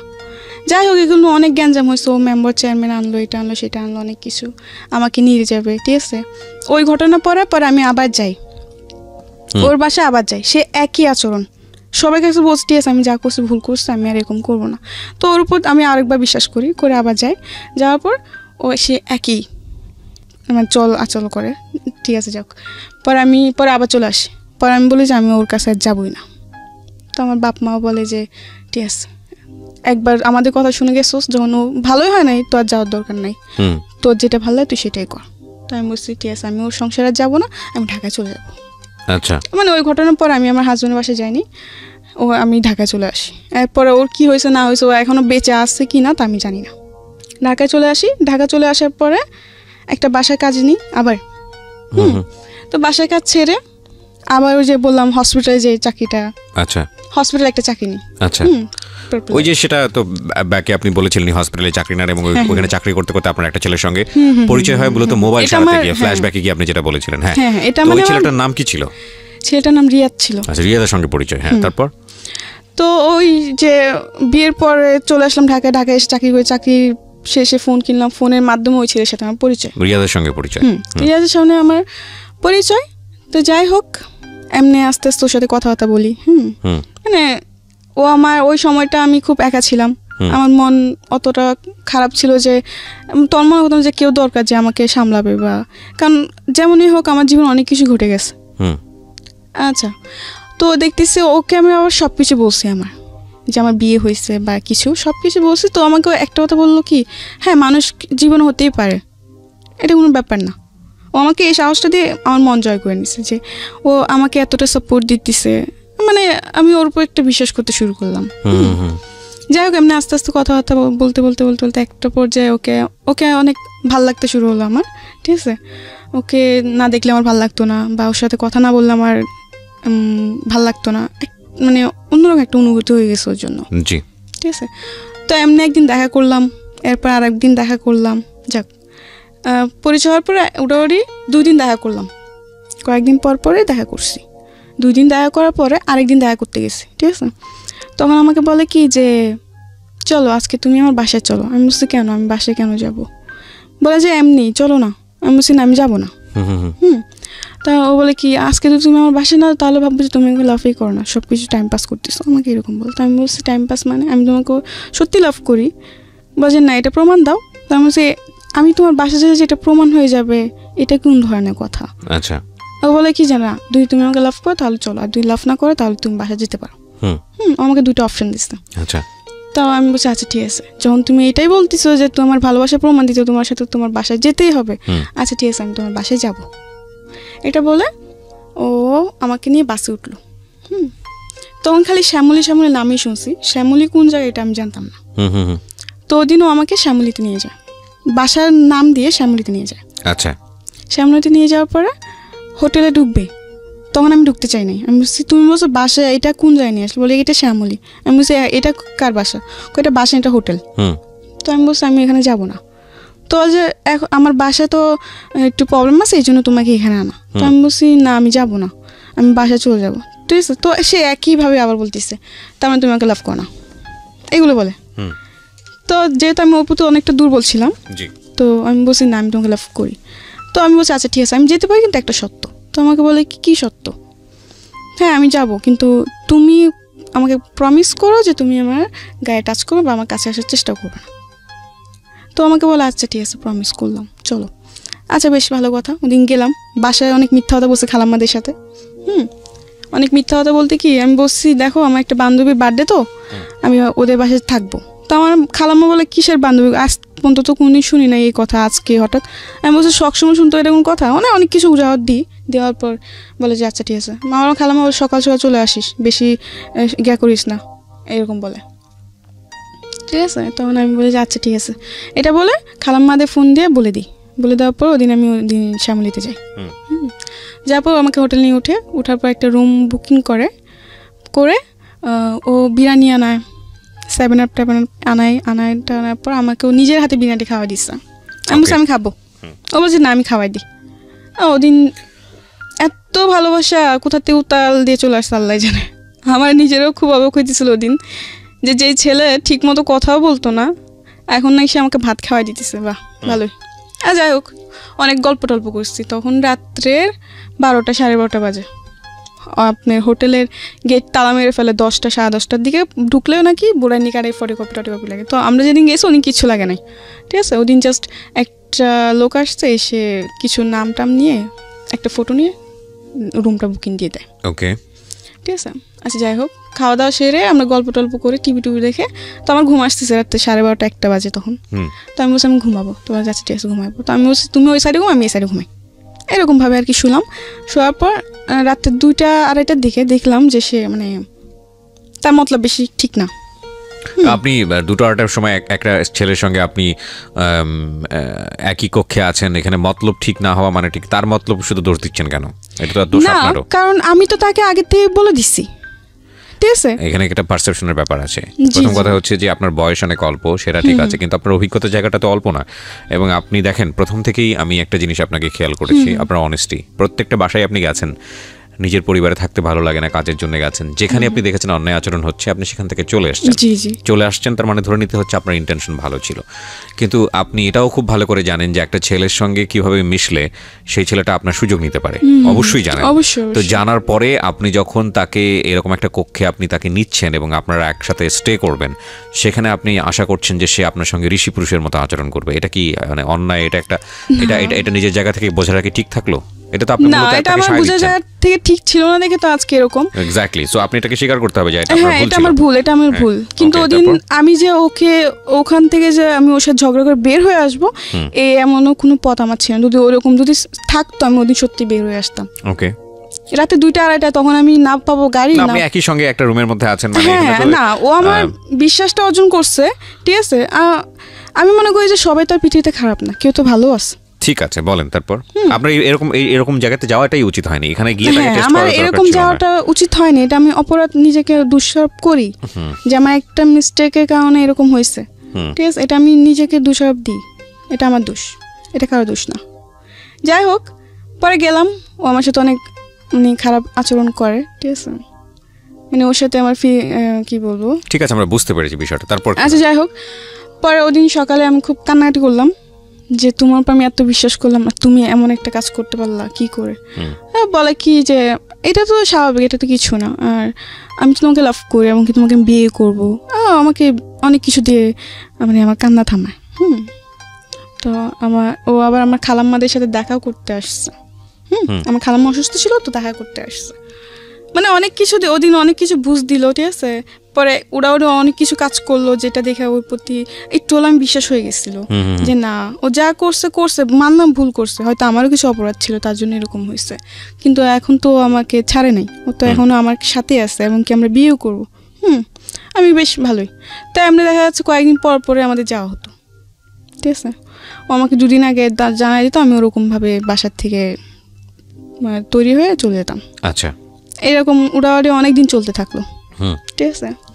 চলার পরে একটা পর্যায়ে আমার খালাম্মারা সন্দেহ করতে শুরু করে যে আসলে তুই কোথায় যাস, কার সাথে যাস। না, এরপর আপনার রেগুলার এটা মেইনটেইন করতে। হ্যাঁ, রেগুলার বলতে ধর মাসে 2-3 বার এটা হতোই। যাই হোক, পরে আমার খালাম্মারা বকাঝকা করে যে তুই তো আর আগে এরকম কোনোদিন এরকম করিস না, তাহলে এখন কেন করতেছিস। তো আমি বললাম যে এমনি, অনেক কিছু বলে। পরে আমার খালাম্মা আমার সাথে ঝগড়া করে আমাকে এমনকি মারতেও আসে। যখন ওই ছেলের ব্যাপারে জানতে পারলো, কিন্তু এইসব সম্পর্কের ব্যাপারে ছেলের সাথে এটা জানতো না, কিন্তু এটা জানতো যে ওই ছেলের সাথে আমি কথা বলি। তো একটা পর্যায়ে আমার ফ্যামিলি যখন জানতে পারে, মানে আমার খালাম্মারা, যেমন আমার মামাতো ভাই, চাচা নাই, আমার জ্যাঠা আছে, যাই হোক আমার খালাতো ভাই, ওরা যখন জানতে পারে তখন আমাকে একটা কথা বলছে যে ওই ছেলে ভালো না, তুই ওই ছেলের সাথে কথা বলিস না, জীবনে তো অনেক কিছুই করছোস, অনেক কষ্ট তো দেখছোস, এখন আর ওর সাথে মিশিস না, ওর তো জীবনে ধ্বংস করে দেবো। আমাকে এইসব কথা আমি জানে না, ও এরকম কখনোই করবে না। আমি বিশ্বাস ছিল, ঠিক আছে। ও আমার খালাম্মাদের সাথে দেখা করতে আসে। তো ওদিন খালাম্মা দেখা করতে আসে, ফল ফ্রুট নিয়ে টিয়ে, অসুস্থ ছিলেন। আমার খালাম্মা হার্টের প্রবলেম ছিল, ডাক্তার গিয়েছিল। যাই হোক, আসার পর আমার খালাম্মার সাথে কথাবার্তা বলে। তো আমার খালাম্মা একটা কথাই বলে যে ওই ছেলে ভালো না, তুই ওর সাথে চলাফেরা করিস না, তুই ওর সাথে দূরে চলে যা, মানে ওর থেকে তুই দূরে চলে যা, কারণ ও তোর জন্য ভালো ছেলে না, ওর মতলব অন্যরকম। আমার খালাম্মা বললো আর কি। তো আমি কি যে বলো, তোমাদের সবই খারাপ হয়ে যায়, সবই তোমাদের জন্য খারাপ, তো আমার খালাম্মা বলে যে আজ তো বুঝতেছ না, কিন্তু একদিন বুঝবি ঠিকই, কিন্তু সেদিন বুঝে কোনো লাভ হবে না। তো আমার এসব কথা বলার পর আমি কিছু বলি না, ঠিক আছে। তো যখনই ওর সাথে দেখতেছি যে আস্তে আস্তে ওর সাথে দেখা করাটা আমার বেশি বাড়তেছে, অতিরিক্ত। এটা মানে আমি যে এলাকায় থাকি ওই এলাকায় মানুষের নজরে পড়তেছে। তো এতে অনেক মানুষ অনেক কিছু বলে আমার খালাম্মা দেখে, পরে ওসব নিয়ে আমার সাথে ঝগড়াঝাটি করে খালাম্মা। তো একটা পর্যায়ে এমন হয় যে ওদের চেহারাটা দেখলে আমার বিশাল মতো লাগতো। আমার খালাম্মা দেখে আমি সহ্য করতে পারতাম, যে আমাকে ডাক দিত, শাসন করতো এই জন্য। তো একটা পর্যায়ে আমি কি করে ওকে ফোন দিই, আমি বলি চলো আমরা রুম নিয়ে একসাথে থাকবো, আমরা রুম নিব। যেহেতু আমরা বিয়ে করবো, তো আমরা বিয়ে করে রুম নিই। বলছে আচ্ছা ঠিক আছে। তো আমাকে বলে তুমি রুম খুঁজো, আমাকে ছেলেটা বলে। তো আমি বলছি আচ্ছা ঠিক আছে, আমি রুম খুঁজবো। পরে আমি রুম খুঁজি, ঠিক আছে। রুম খুঁজতে খুঁজতে একটা রুম পাইলাম শেষ পর্যায়ে। 3000 টাকা ভাড়া। প্ল্যানিং করলেন আপনারা একসঙ্গে লিভ টুগেদার করবেন? আমরা একসাথে থাকবো। তো রুম খুঁজে একটা রুম পেলাম, ওটার দাম ভাড়া হচ্ছে। পরে যাই হোক আমরা এরকম ডিসিশন নিই যে আমরা একসাথে থাকবো, ঠিক আছে। তো আমি রুম টুম দেখি, দেখার পরে রুম ব্যবস্থা হয়। তো আমি ফোন দিই, ফোন দেওয়ার পর বলছে যে বাড়িওয়ালা বলছে অ্যাডভান্স দিতে, আর তোমার বোনের ফটোকপি আর কাবিন নামা চাইছে। এই কথা বলছে। তো এবার কথা বলার পর বলছে আচ্ছা ঠিক আছে। তো আমি বলছি চলো আমরা বিয়ে করিনি, কাবিন নামা তো দিতে হবে, তো কাবিন নামা ছাড়া তো রুম দিবে না। এটা বলার পর বলে আচ্ছা ঠিক আছে। বলে কি আমি তোমার কালকে জানাইতেছি, এই কথা বলার পর আমাকে বলে কালকে জানাইতেছে, মাসের পুরো শেষের দিকে। আর আমি ওদিকে আমার খালাম্মা দিকে বলছি যে আমি তোমাদের সাথে আর থাকবো না। এই নিয়ে অনেক কিছু বলে যে কোথায় যাবি, দেখ পৃথিবীটা যত সহজ বল ততটা না, অনেক কঠিন এই পৃথিবী, এই সেই, কোথায় যাবে একটা মেয়ে, এই অনেক কিছু বলে। তো আমি বলছি তোমাদের সব ভাবতে হবে না, আমার যা করে আমি তাই করুম। মানে অবাধ্য ছিলাম, কথার অবাধ্য ছিলাম। যাই হোক পরে ও একদিন পর ফোন দিল আমাকে। ফোন দিয়ে আমাকে বললো যে সরি আমি রুম নিতে পারবো না, একটু প্রবলেম হয়ে গেছে, আমি ইমার্জেন্সি দেশে যেতে হবে। ওকে, মানে রিয়াদ আপনাকে এটা বললো? হ্যাঁ, ও আমাকে এটা বললো। তো আমি বললাম যে এটা তুমি কি বলতেছো, রুম নিতে পারবো না মানে? মাস শেষের দিকে আমি খালাম্মা দিকে বল দিছি যে আমি ওদের সাথে থাকবো না, এখন আমি কোথায় যাব? এছাড়া তো আমার কোনো জায়গা চিনা জানা নাই, ঠিক আছে। তো এইসব বলার পর আমার জিনিসটা অনেক খারাপ লাগলো, যার জন্য আমি এত কিছু করলাম, এত স্যাক্রিফাইস করতেছি, সে কিনা বলে এরকম কিছু। অনেক রাগ উঠছে ওর ওপর আমার। রাগে আমি ওর ফোন নাম্বার ডিলিট করে দিছি। দিয়ে আমার একটা মামাতো বোন ছিল, বলে রাখি আমার মামাতো বোন ওর আব্বু আম্মু আসার আগে আমার খালাম্মার সাথে 3 মাস ছিল। তার মানে আমার সাথে খুবই একটা বোনের থেকে বেশি বান্ধবী ছিল, ঠিক আছে। আমরা যখনই যেতাম একসাথে যেতাম ঘুরতে টুরতে। আর ও আমার ব্যাপারে সব জানতো, আমার রিয়াদের সাথে যে আমার এরকম সম্পর্ক এটাও জানতো, ঠিক আছে। তো আমাকে অনেক সাবধান করছিল, কিন্তু আমি মানি নাই।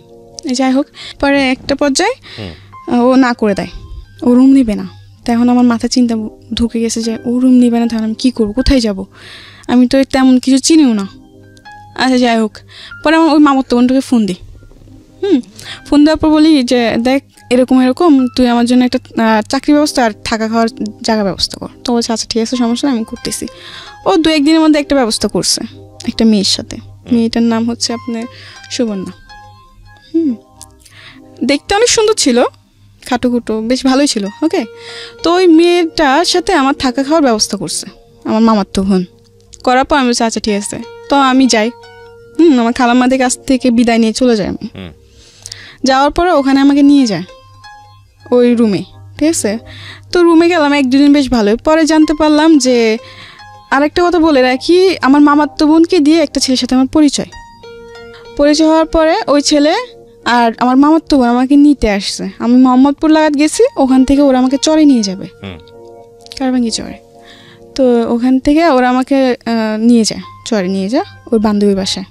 আমার মামাতো বোনের বান্ধবী বলে পরিচয় দিচ্ছে, তো আমারও তো বান্ধবী হয়। আচ্ছা যাই হোক গেলাম, যাওয়ার পর 1-2 দিন বেশ ভালোই। পরে জানতে পারলাম যে ওই ছেলেকে সুবর্ণা হাজবেন্ড বলে পরিচয় দিয়ে এই রুমটা নিচ্ছে।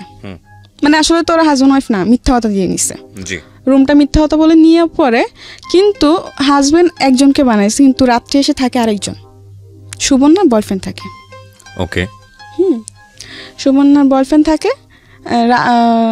সুবর্ণার বয়ফ্রেন্ড প্রতিদিন রাত্রে চলে আসে, 11টা-12টার দিকে চলে আসে।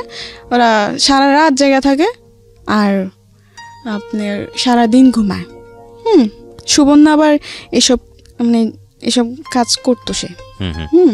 তো দেখা যাচ্ছে 1-2 দিন যাওয়ার পর দেখতে পারলাম একটা জিনিস, লক্ষ্য করলাম যে ও রাতে 2টা নয় 3টা নয় বাসাতে বের হতেছে, আবার বাসায় আসতেছে, ঠিক আছে, কোনো চাকরি করে না কিন্তু অথচ ওদের কাছে টাকার কোনো অভাব নাই।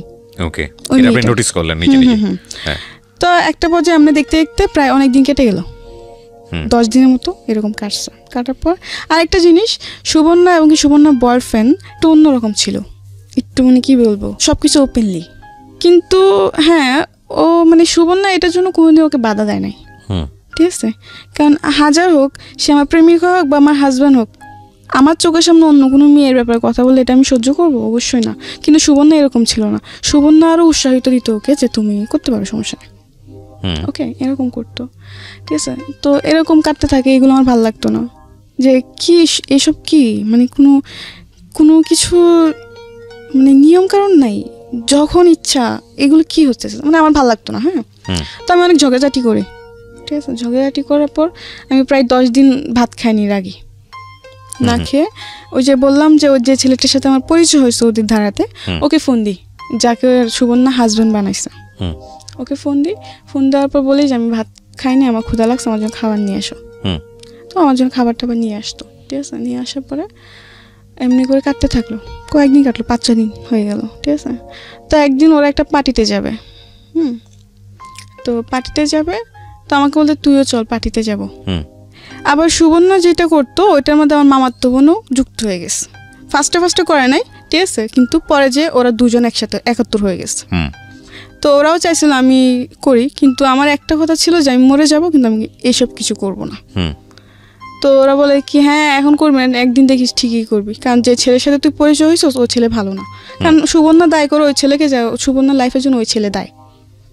তো আমার কথা যখন ও এতই খারাপ ছিল, তাহলে তবে আমার সাথে ওদের কেন পরিচয় করাই দিছিস? আমার কথা এটা। আমি বলছি ঠিক আছে, খারাপ না ভালো এটা আমি পরে দেখে নেব, তোদের থেকে আমার জানতে হবে না। এটা বলার পর ওরা বলে আচ্ছা ঠিক আছে একদিন বুঝবি। তো আমি বলছি আচ্ছা ঠিক আছে বুঝে নেব না, সমস্যা নেই। এইগুলো নিয়ে ঝগড়া। তারপর একদিন পার্টিতে যাবো, তো আমাকে বলছে তুইও চল। আমি বলছি না আমি পার্টিতে যাবো না, ঠিক আছে? তো বলে যে না পার্টিতে ওরকম কিছু না, জাস্ট ফ্রেন্ডসটা মিলে একজন বার্থডে সেলিব্রেট করবে, না ওইটা আমাদের যাবো। তো আমার আচ্ছা ঠিক আছে। তো আমরা তৈরি হলাম, 3জন তৈরি হয়ে গেলাম। কিন্তু ওখানে যাওয়ার পর প্রায় 10-12টা ছেলে, ঠিক আছে? 10-12টা ছেলেটার মধ্যে আমরা 3জন মেয়ে। আমাকে বলছে যে আরও মেয়েরা আসবে, অনেক বড় করে পার্টি হবে, সে অনেক কিছু বলে। তো আমি বিশ্বাস করি আচ্ছা ঠিক আছে আমি যাবো। তো ওই পার্টিতে গেলাম, যেয়ে দেখি যে 10-12জন ছেলে আর আমরা শুধুমাত্র 3টা মেয়ে। তো ওই দিন যাওয়ার পর আমার ভাল লাগে না, তো আমি বলছি আমি চলে যাবো। বলে কি এত রাত্রে তো বাসায় যাওয়া যাবে না, রাত্রে বেশি 11টার দিকে রওনা দিচ্ছে, যাইতে যাইতে অনেক সময় লেগে গেছে। পরে কিছুক্ষণ থাকার পর আমার ভালো লাগতেছে না, তো আমি বলছি আমি চলে যাবো, যে এত রাত্রে গেলে বাড়িওয়ালা জিনিসটা খারাপ ভাববে, থাকে যা। আচ্ছা যাই হোক, তো ওদিন ওই পার্টির তো ওরা অনেক কিছু আনে, অনেক নেশা জাতীয় জিনিসপত্র আনে, ওগুলো খায় ওরা, এমনকি আমাকে জোর করে খাওয়ানো হয়। তো আমি খাই এবং ওদের থেকে বেশি আমাকে খাওয়ানো হয়। আচ্ছা, আপনাকে মানে ড্রাগ নিতে বলা হয় এবং যেরকম মানে অনেক প্রকারের জিনিস। কি নেন? যেরকম আপনার ভিআরটা তো সিম্পল একটা জিনিস, ওটা কোনো বড় ব্যাপার না। ভিআর, মদ, পরে আপনার ইয়াবা, পরে গাঞ্জা, এরকম। এক রাতে আপনি এত কিছু নিয়ে ফেললেন? না মানে আমি ওদিন এত কিছু নিই নাই, আমি জাস্ট একটা জিনিস নিয়েছি, ওটা হলো মদ। কিন্তু ওদিন আমি মদটা এত পরিমাণ খেয়ে ফেলছি যে আমার পরে কোনো হুঁশ জ্ঞান নেই। ওই পার্টিতে যে আমি খেতে চাই নাই, ঠিক আছে? ওর বলছে কিচ্ছু হবে না তুই খা। আমাকে অনেক কিছু বললো, তো আমিও খেয়ে ফেললাম। কিন্তু খেতে খেতে এতগুলো আমাকে খাওয়াই দিচ্ছে ওরা যে বলার বাইরে। মানে ওরা দুটি খাইছে একবার, আমি খাইছে ওদের সাথে, আমাকে খাওয়াইছে আবার 3বার, এরকমভাবে। মানে ওরা ডবল থেকে ডবল আমাকে খাওয়াইছে। খাওয়ানোর পর তো আমি হাবল তাবল বলতেছি, আমার পিছে কি করছে না করছে সব কিছু, মানে কান্না করতেছি আর বলতেছি। মানে তোমার আমার কোনো হুঁশ জ্ঞান ছিল না, আমি যে বাসায় হেঁটে যাবো ওইটাও জ্ঞান ছিল না। তো ওদিন হ্যাঁ অনেক কিছু হতে পারতো, কিন্তু একটা ছেলে ছিল যার কারণে হয়তো আমি ওদিনও বেঁচে আসছি, নিজেকে হয়তো ওদিন রক্ষা করতে পারছি। পরে ওই ছেলে ওদিন হ্যাঁ আমার সাথে চেষ্টাও হয়েছিল, কিন্তু আমি যখনই মানে চিৎকার চেঁচামেচি করি, তো ওই ছেলেটা বলে যে এখন যদি একে বেশি মানে গা করা হয় তো চিৎকার চেঁচামেচি করবে আর মানুষজন চলে আসবে, এখানে পর অনেক বড় প্রবলেম ক্রিয়েট হয়ে যাবে, দরকার নেই ওকে ওর মতো থাকতে দেয়। তো ওদিন রাত্রে আমি আমার মতোই ছিলাম, সকালে বাসায় ফিরি, সকাল বাসায় ফিরে এসে ঘুম দিই, সারা রাত ঘুমাই নাই, এসে সারাটা দিন ঘুমাই, রাত সন্ধ্যা থেকে ঘুম মানে সকালতে এসে ঘুম দিছি একদম রাতে 8টা-9টা বাজে উঠছি ঘুম থেকে, না খাওয়া দাওয়া না কিছু। পরে আমি ওদের উপর চিল্লালাম যে তোরা কেন আমাকে জোর করতে গেলি, আমি কোনোদিন এগুলো খাই নাই, জীবনে প্রথম আমি খেলাম, তোরা খাস ভালো কথা, তোদের সাথে আমার কেন যোগ করলাম, তো তোদের উপর বিশেষ করে তোরা যে এরকম এটা তো জানতাম না। যাই হোক, পরে এগুলো নিয়ে আরও ঝগড়াঝাটি হয়। তো এক পর্যায়ে আমি ওই ছেলেটাকে বলি আমি ওদের সাথে থাকবো না, আমার জন্য রুম দেখো তুমি। রুম কি মানে অন্য জায়গায় দেখো, আমি অন্য জায়গায় থাকবো, ওদের সাথে আমি থাকবো না। তো আচ্ছা ঠিক আছে দেখতেছি, কিন্তু এর মধ্যে আমি ওদেরকে বসে চাকরি খুঁজো, ওরা বলে কি আজকে না কালকে না পরশু, এরকমভাবে অনেক উজাহাত দেয়। তো একটা পর্যায়ে রুম ছেড়ে দিব, ঠিক আছে। তো আবার সুবর্ণাকে ওই ছেলেটা বলে কি যে তুমি রুম দেখো। তো সুবর্ণা প্ল্যানিং করে কি যে আচ্ছা ঠিক আছে আমি না 2টা রুম একসাথে দেখবো, একটা মানে তোরা থাকবে, একটা মানে আমি আমার বয়ফ্রেন্ড থাকবো নি। আমি বলছি ওই ছেলে বলে আচ্ছা ঠিক আছে। তো আমি বলছি আচ্ছা ঠিক আছে, যা তোরা তোদের রুমে থাকবে, আমি আমার রুমে থাকবো, এটা কোনো জ্ঞান না। ওরা বলে আচ্ছা। তো এমনি করে একটা পর্যায়ে ওরা রুম দেখে, রুমে অ্যাডভান্স দেয়, জিনিসপত্র নিয়ে চলে যায়, ঠিক আছে। আমাকে ওদিন ওই বাসায় একা রেখে যায়। মানে ওরা জিনিসপত্র নিয়ে চলে যায়, বাড়িগুলোকে পুরো ভাড়া দেওয়া হয় নাই, না দিয়ে ওরা রাত্রে 12টা বাজে সব জিনিসপত্র গুছিয়ে নিয়ে চলে গেছে। আমাকে বলে কি যে আমি আবার আসবো, আমরা জিনিসপত্র রেখে সেট করে পরে তোকে আবার নিতে আসবো, এটা বলে ওরা চলে যায়। 12টা গেল, 2টা গেল, 3টা বাজে আমি ফোন দিচ্ছি, কিরে তোরা কই 3টা বাজে এখনো আসলি না আমাকে নিতে, আমি তো একা একা বসে আছি, খাওয়া দাওয়া করি নাই। ও বলে কি দেখ অনেক রাত হয়ে গেছে যে আসি নাই, হ্যাঁ তুই ঘুমায়, অনেক কিছু বলে। পরে সকাল হয়েছে, আমাকে সকালে বলে কি সকাল ভোরে রওনা দেবে, কেন যেন কেউ দেখতে না পারে। আমি বলছি কেন, আমি কি ডাকাতি করবো না, চুরি করবো না, আমাকে কেউ দেখতে পারবো না, আমি এই কথা বলি। তো বলে কি না ওরকম কিছু না, এমনি বসে যেমনি বসে এমনি আয় চুপচাপ। আমি বলছি আচ্ছা ঠিক আছে। তো আমি আমার জিনিসপত্র নিয়ে একটা রিক্সা নিয়ে চলে যাই, যেন কেউ না দেখতে পারে, চুপটি করে চলে যায়। কিন্তু ওরা যে জানি না যে ভাড়াটা দেয় না, এইসব আমি কিছুই জানতাম না। আমি জিজ্ঞাসা করছি ভাড়া দিচ্ছি, বলছি হ্যাঁ বাড়িগুলো সব কিছু দেওয়া ক্লিয়ার, কোনো জ্ঞানজাম নেই। আমি আচ্ছা। যাই হোক, পরে একটা রিক্সা নিয়ে আমাকে বলে এমন জায়গায়, তো আমি এমন জায়গায় গেছি, যাওয়ার পর ফোন দিছি, ফোন দিয়ে বলে কি আসতেছি, এটা বলার পর ও বলে 2-3বার ফোন দিছি, দেওয়ার পর আসতেছি বলে আর আসে না। 1-2 ঘন্টা পার হয়ে গেছে, আসে না। তো একটা রাস্তার মধ্যে আমি একটা মেয়ে দাঁড়াইছিল, মানুষের নজর তো পড়বেই, সে সকাল থেকে দাঁড়াইছে, দুপুর পার হয়েছে, আসে না। একটা পর্যায়ে আমার ফোনও অফ হয়ে যায়, চার্জ থাকে না, অফ হয়ে যায়।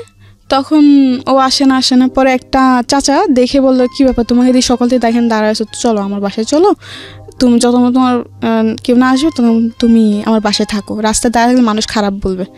তো আমি বলছি আচ্ছা ঠিক আছে। ও চাচা আবার জিজ্ঞেস কার বাসায়, তখন আমি একটা মিথ্যা কথা বলছি যে আমার ভাবির বাসায় আসছি, দেশের থেকে আমি আমার ভাবির বাসায় আসছি, আমি আমার ভাবির বাসায় চিনি না, আমার ভাইয়া নিতে আসবে, এটা বলছি। কি বলবো, তখন তো আর কিছু বলার ছিল না। যাই হোক, পরে বলছে ঠিক আছে তোমার ভাইয়া আসার আগে তুমি আস্তে তুমি আমার বাসায় থাকো। যাই হোক, এরকমভাবে চলতে থাকে, ঠিক আছে। তো এরকমভাবে চলতে একটা পর্যায়ে আমি রুম নিই, ওই ছেলেটা আমাকে রুম নিয়ে দেয়। হ্যাঁ, রুম নিয়ে দেওয়ার পরে আমি রুমে থাকতে পরে ওই ছেলেটার সাথে মানে আমার একটা সম্পর্ক জড়ায় যায়। একটা সম্পর্ক জড়ায় যায়। একটা পর্যায়ে ওই ছেলেটা মানে বেশ কয়েকদিন ভালোই ছিল, সব কিছুই ঠিক ছিল, ঠিক আছে। ঠিক থাকার পরে কয়েকদিন পর দেখি যে ও ফোন দেয় না, রিসিভ করে না। এর মধ্যে আবার 3-3.5 টাকা দিয়ে ঘর নিছে। একটা পর্যায়ে ঘর ভাড়া চলে আসছে সামনে। তো আমি খুব চিন্তায় পড়ে গেছি, ঘর ভাড়া কোথা থেকে দিব না দিব, মাথা নষ্ট পুরা। তো ওদিন আমাকে ও একটা ওর বন্ধুকেও নাম্বার দেয় আমার, ওর বন্ধু আবার আমাকে একটা অফার দেয়, হ্যাঁ তুমি আসো, ঠিক আছে তুমি আসো, তুমি পরে এসে টাকা নিয়ে যাও। আচ্ছা। তো আমি ফার্স্ট বলছি মরে যাবো তবু করবো না, মানে একটা ওরকম ধরনের অফার দেয়। তো আমি বলছি না আমি মরে যাবো, কিন্তু আমি এরকম কিছু করবো না। তো বলছে না এটা তোমার ব্যক্তিগত ব্যাপার, এখন কী করবা তুমি, তোমার টাকা লাগবে, তোমাকে তো কেউ এমনি টাকা দিয়ে দেবে না। তো আমি বলছি যে না তবু আমি এসব কিছু করবো না। তো বলে কি যে না দেখো তুমি ভাবে দেখো। পরে আমি যাইতে চাই না, পরে ওই ছেলে আমাকে ফোন দিয়ে আমাকে অনেক কিছু বলে। তো আমি ওর অনেক ধরনের প্রশ্ন করার পর ও প্রশ্ন উত্তরগুলো দেওয়ার পর কেমন প্রশ্ন যে আমি বলছি যদি আমি এরকম কিছু করি তাহলে কি তুমি আগের মতো আমাকে লাভ করবো, হ্যাঁ অবশ্যই করবো, এরকম কিছু একটা প্রশ্ন করি। তো এক পর্যায়ে অনেক ভাবনা চিন্তা করে আর কোনো উপায় পাইনি, কারণ তোমার না পারতেছি ফ্যামিলির কাছে চাইতে, না পারতেছি কোনো বন্ধু বান্ধবের কাছে হেল্প চাইতে। তো একটা পর্যায়ে আমি ওদের অফারে রাজি হই। তো দিন যাওয়ার পরে বিকাল 4টায় যাই, সকাল 7টা-8টার দিয়ে বের হই ওখান থেকে। টাকা নিয়ে এসে ঘর ভাড়া দিই। যাই হোক, পরে একটা পর্যায়ে এরকম হতে থাকলো, ঠিক আছে। তো একটা পর্যায়ে আমি ভাবি যে আমি এসব কিছু আর করবো না। ওকে। আমি চাকরি করব, কিন্তু একটা জিনিস কি, আমি যেখানে চাকরি করতে যাই সবার সে একই রকম ব্যবহার আমার আর ভালো লাগে না, একই রকম। আমি তো 10টা মেয়ের মতো একটা মেয়ে, তো 10টা মেয়েকে তোমরা এরকম দেখো, তবে আমাকে কেন দেখো? মানে যেখানে যে আমার মানে শান্তি নেই। বুঝতে পারি, এই কথাগুলো বুঝে নেবেন প্রিয় শ্রোতা আসলে কি বলতে চাচ্ছে, ঠিক আছে? তো এগুলো অনেক মানে যেখানে যাই এখানে সে একই কাহিনী ভালো লাগে না, ঠিক আছে? তো এমনি করতে হতে আমি যেখানে চাকরি নিই এই একই প্রবলেমের কারণে আমার সব কিছু ছাড়তে হয়, কারণ আমার চেষ্টা যে আমি এসব কিছু করবো না, আমি এসব মধ্যে জড়াবো না, কিন্তু এগুলো আর হচ্ছে না, ঠিক আছে? তো একটা পর্যায়ে বিরক্ত হয়ে আমি ভাবি যে আমি আর চাকরি করবো না। তো আমি একটা বাসায় একটা মানুষের দ্বারাতে, ঠিক আছে, একটা বাসার পরিচয় একবার পরে বাড়িতে ফোন দিই, আমার বাড়িতে তো আমার ফ্যামিলির সাথে খুব কম যোগাযোগ হয়, ঠিক আছে? বাড়িতে ফোন দেওয়ার পর জানতে পারি আম্মু খুব অসুস্থ, টাকা লাগবে। এখন আমার কাছে চাকরি নাই, আমি নিজেই অনেক কষ্টের মধ্যে আছি, আমি চাকরি নাই, আমার টাকা পয়সা, আমি কী করে টাকা দিব? তো অনেকজন থেকে ধার চাইছে, কেউ আর ধার দেয় না, সবাই এটা ধারণা যায় আমি কোথা থেকে টাকা দিব, এইভাবে ধার দেয় নাই। পরে একটা পর্যায়ে আমি ওই ছেলেকে আবার ফোন দিই, আমি বলতে এরকম সমস্যা, আমার কাজ লাগবে, আমি নিজের থেকে বলি। তো একটা বাসার পরিচয় হয়, তো ওখানে ওই বাসাতে আমি গেলাম, যাওয়ার পর এরকমভাবে চলতে থাকে অনেক দিন। তো একটা পর্যায়ে আমি ওই বাসাতে যেয়ে সেট হয়ে যাই, দিন রাত আমি ওখানেই থাকি, ঠিক আছে? তো এমনি দিন রাত থাকি, তো একটা পর্যায়ে দেখা যাচ্ছে টাকা পয়সা আমার অভাব নেই, টাকা পয়সা আমার আসতেছে। তার মানে বিষয়টা এরকম দাঁড়ালো যে আপনি কাজের মধ্যে নিজে নিজে ইনভলভ হলেন, কিছু নিজের দোষের কারণে হয়তো এরকম হয়েছে। যাই হোক, পরে ওইটা জাস্ট তখন শুধু আমি জাস্ট এগুলোই করতাম, কোনো নেশার দিকে আমার কোনো জ্ঞান ছিল না। তো একটা পর্যায়ে যখন ওখানে থাকতে শুরু করি, তখন ওখানে যে লোকগুলো আসে তারা অনেকে এগুলো খায়, অনেকে খায় না, কিন্তু একটা লোক আছে সে আসলে মানে পুরাপুরি 2 দিন থাকে ওই বাসায়। আচ্ছা। উনি আবার এগুলো খায়, যখন ও আসে তখন দেখা যাচ্ছে 50-60 পিস করে আনা হয় ইয়াবা 15-60 পিস আরও বেশি আনা হয়, ঠিক আছে? তো দেখা যাচ্ছে ওখান থেকেই আমার খাওয়া শুরু। আমি খেতে চাই না, আমাকে জোর করা হয় যে খা, কিচ্ছু হবে না, এগুলো কিচ্ছু না, এই সে অনেক কিছু বলে। হ্যাঁ, তাই আমি বলছি না, আমি এগুলো খাবো না, মানুষ শুনছে এগুলো অনেক খারাপ, এগুলো খাইলে নাকি এগুলোর প্রতি মানুষের নেশা হয়ে যায়। তো বলে কি যে না, এরকম কিছু না। তো ওদিন আমি খাই, যেদিন ফার্স্ট টাইম খাই ওদিনই আমি 3টা খাই। 3টা খাওয়ার পর আমি সারা রাত ঘুমাই নাই, 2-3 দিন আমি ভাত টাত খাইতে পারি নাই, এরকম একটা প্রবলেম হয়েছে এবার খাওয়ার পরে, ঠিক আছে? যাই হোক, ওটা তো জাস্ট এমনি খাইছি। পরে দেখতেছি মানে আমি যে বাসায় থাকতাম এই বাসায় আবার একজন এটার সাথে খুবই মানে এটা ওর খেতেই হতো, ঠিক আছে? ও 4-5 বছর ধরে ওই জিনিসটা খায়। তো প্রতিদিন রাত্রে যখন আমি ঘুমাতাম আমার বিছনার পাশে এসে বসতো ওইগুলো নিয়ে, আর বসে বলতো খা। আমি বলছি না, আমি খাবো না। বলে আরে কিচ্ছু হবে না, খা না। তো এমনি বলে যে খা, কিচ্ছু হবে না। তো আমি এমনি শয়তানি করে করে খাইতাম। একটা বছর দেখতেছি যে এটার প্রতি আমি অনেক বেশি হয়ে গেছি, মানে এটা না খেলে আমার হয়ই না, এফেক্টেড হয়ে গেছে, অ্যাডিক্টেড। হ্যাঁ, ফার্স্টে খেতাম, কোনো টাকা পয়সা লাগতো না, পরে দেখি যে আমি নিজের থেকে 2-3টা এমনি কিনে খাইতে হইতেছে। হ্যাঁ, তো একটা পর্যায়ে এমন হতে হতে পরে ডিসাইড করি যে না, এখানে থাকলে আমি এটার প্রতি জড়াই যাব। কিন্তু অলরেডি আমি জড়াই গেছি, দেখা যাচ্ছে এটা আমার খেতেই হয়, না খেলে আমার অনেক ধরনের প্রবলেম দেখা যায়, যেমন হাত পা ব্যথা করবে বা মাথা ব্যথা করবে, অনেক কিছু আমার হয়, ঠিক আছে, না খেলে। তো এমনি করে আমার খেতেই হয়।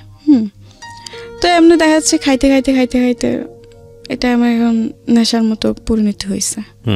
তো কি দাঁড়ালো, মানে গল্পটা আসলে কি দাঁড়ালো, কোথায় থামলো? গল্পটা এখনো থামে নাই, ঠিক আছে, এখনো আমি এসবের মধ্যে আছি। আমি জানি আমাদের কিন্তু সময়টা তো থেমে গেছে, সেই জন্যই জিজ্ঞেস করছি আসলে গল্পটা কোথায় এসে থামলো।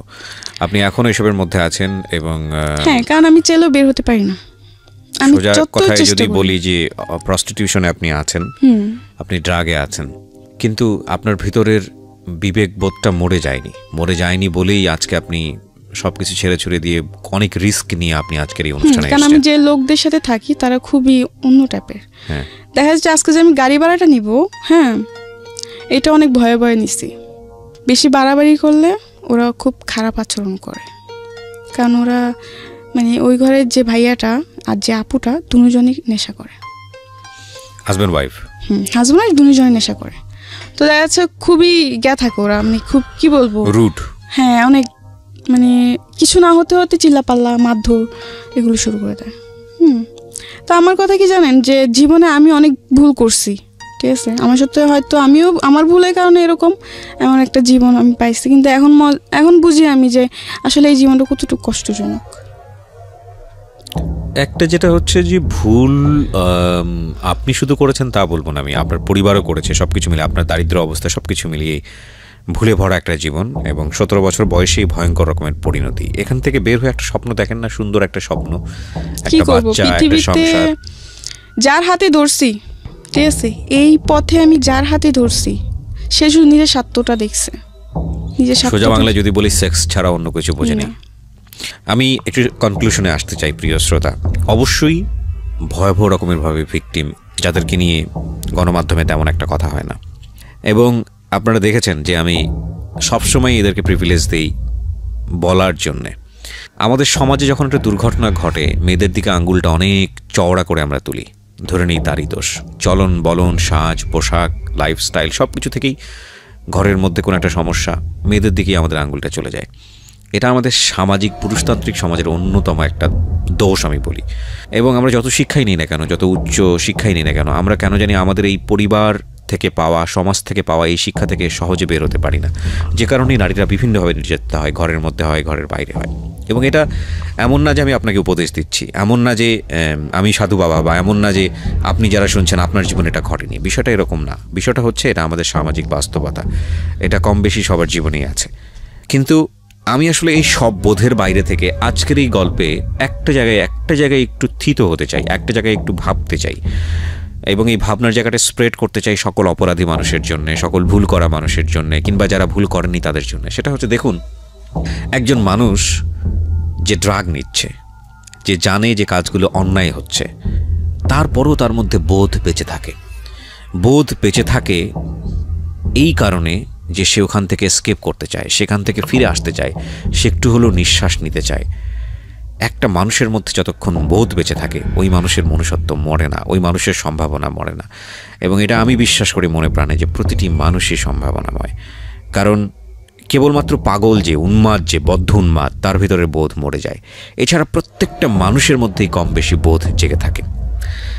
যে মানুষটি খারাপ কাজ করে, যে মানুষটি অন্যায় কাজ করে, যে মানুষটি ভুল করে, আপনি যদি সেই ভুলের পেছনের ব্যাকগ্রাউন্ডটা জানেন, আপনি যদি এই অন্যায়ের পেছনের ব্যাকগ্রাউন্ডটা জানেন, আপনি যদি অপরাধের পেছনের ব্যাকগ্রাউন্ডটা জানেন, তাহলে তাৎক্ষণিক ওই অপরাধী মানুষের প্রতি যে আপনার যে প্রতিক্রিয়া, সেটা অনেকটাই চেঞ্জ হবে বা চেঞ্জ হতে বাধ্য। আমি কথা এই কারণে বলছি, সোশ্যাল মিডিয়াতে আমরা সবাই অ্যাক্টিভ। আপনারা যারা শুনছেন, আমি ধরে নিচ্ছি 90% মানুষেরই ফেসবুক অ্যাকাউন্ট আছে।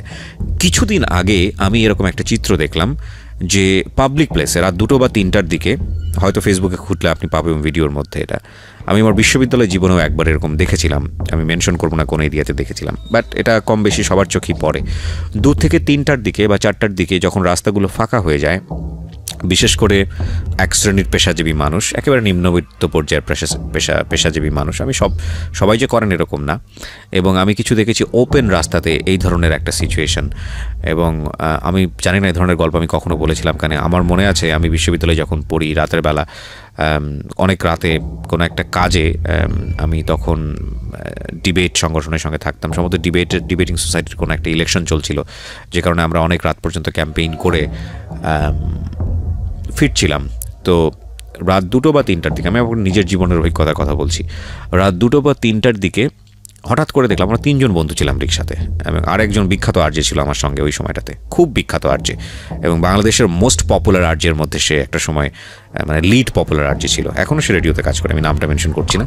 সো আমার ওই ফ্রেন্ড এবং আরেকজন বন্ধু ছিল, এখন ও জানি না ও কোথায় আছে। তো আমরা 3জন ফিরছি, একজন হচ্ছে রিক্সার ওপরের দিকে তোলা, মানে দুজন আমরা পাশাপাশি বসা, ও হচ্ছে হুডের ওপরে বসা। তো হঠাৎ করে ও দেখলাম রিক্সাওয়ালাকে সিগন্যাল দিল, এই দাঁড়ালো।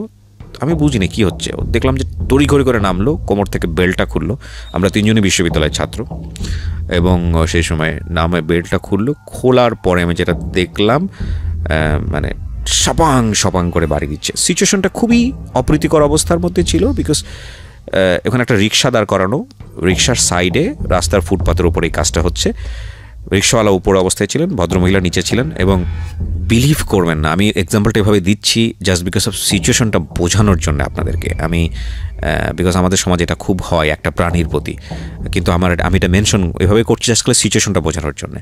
অনেক সময় দেখবেন যে কুকুরকে যদি আমরা খুব জোরে বাড়ি মারি, কুকুর যে ঘেউটা করে ওঠে না, একদম হৃদয় বিদারক, মানে দুটো মানুষের মধ্য থেকে এরকম হৃদয় বিদারক। আই ডিডন্ট মেনশন বা আমি রেফার লাইক দে আর ডগ, নো, আমি সেটা বলছি না। আমি বলছি এটা যে তাদের আর্তচিৎকারটা এতটা ভয়ানক ছিল এবং যে দিকে পারে দৌড়। আমার জীবনে দেখাটা এরকম একটা প্রথম দৃশ্য। ও একটু পরে দেখলাম যে চোখ লাল করে ফিরে আসলো। ও এসে বলছে যে এরা বিশ্ববিদ্যালয়ের পরিবেশ নষ্ট করে ফেলছে, এদেরকে তো কঠিন শাস্তি দেওয়া উচিত। তো আমি আমার ওই বিখ্যাত আর যে বন্ধু ছিল সে পাশেই বসেছিল, সে চুপ করে গেল, আমিও চুপ করে থাকলাম। ঠিক 2 থেকে 3 মিনিট পর আমাদের কারোর কোনো কথা নাই। তো ওই সময় আমার ওই ফ্রেন্ডটা ভোরের কাগজ পত্রিকায় কাজ করতো, পাশাপাশি জব, জার্নালিজম ডিপার্টমেন্টে পড়তো। তো আমি জানি না, মানে তোর সাথে তোমার তুই তুকারি সম্পর্ক, তুই যদি শুনে থাকিস তুই হয়তো রিকল করতে পারবি, অথবা ভুলেও গেছিস।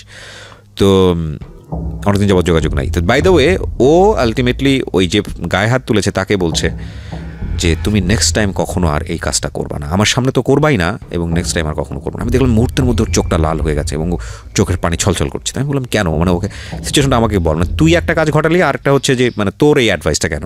তো বললো আমি আমার জীবনে একটা মেয়ের ইন্টারভিউ নিয়েছিলাম, সে ছিল সর্দারনি এবং এইসবের সর্দারনি, এবং তার একটা ইন্টারভিউ নিয়েছিলাম আমি, এবং আমি জানি ব্যাকগ্রাউন্ডটা কী। আমি ব্যাকগ্রাউন্ডটা জানি বলেই আমি যখন ওই কাজটা করেছে তখন আমার এই গল্পটা মনে পড়ে গেছে। সো তুমি যদি এরকম ব্যাকগ্রাউন্ডটা জানো কোনো মানুষের, তুমি কখনো ওদের সাথে খারাপ আচরণ করতে পারবে না। আমি ডেফিনেটলি বলতেছি যে এই ধরনের ওপেন জায়গাতে এই কাজটা করা ঠিক হয়নি, কিন্তু কোনো অপরাধ তো অপরাধী, অন্যায় তো অন্যায়, সেটার তো একটা অ্যাঙ্গেল থাকবেই। কিন্তু অন্যায়ের শাস্তি যেন আরেকটা অপরাধ না হয়, অন্যায়ের শাস্তি যেন আরেকটা ভুল না হয়।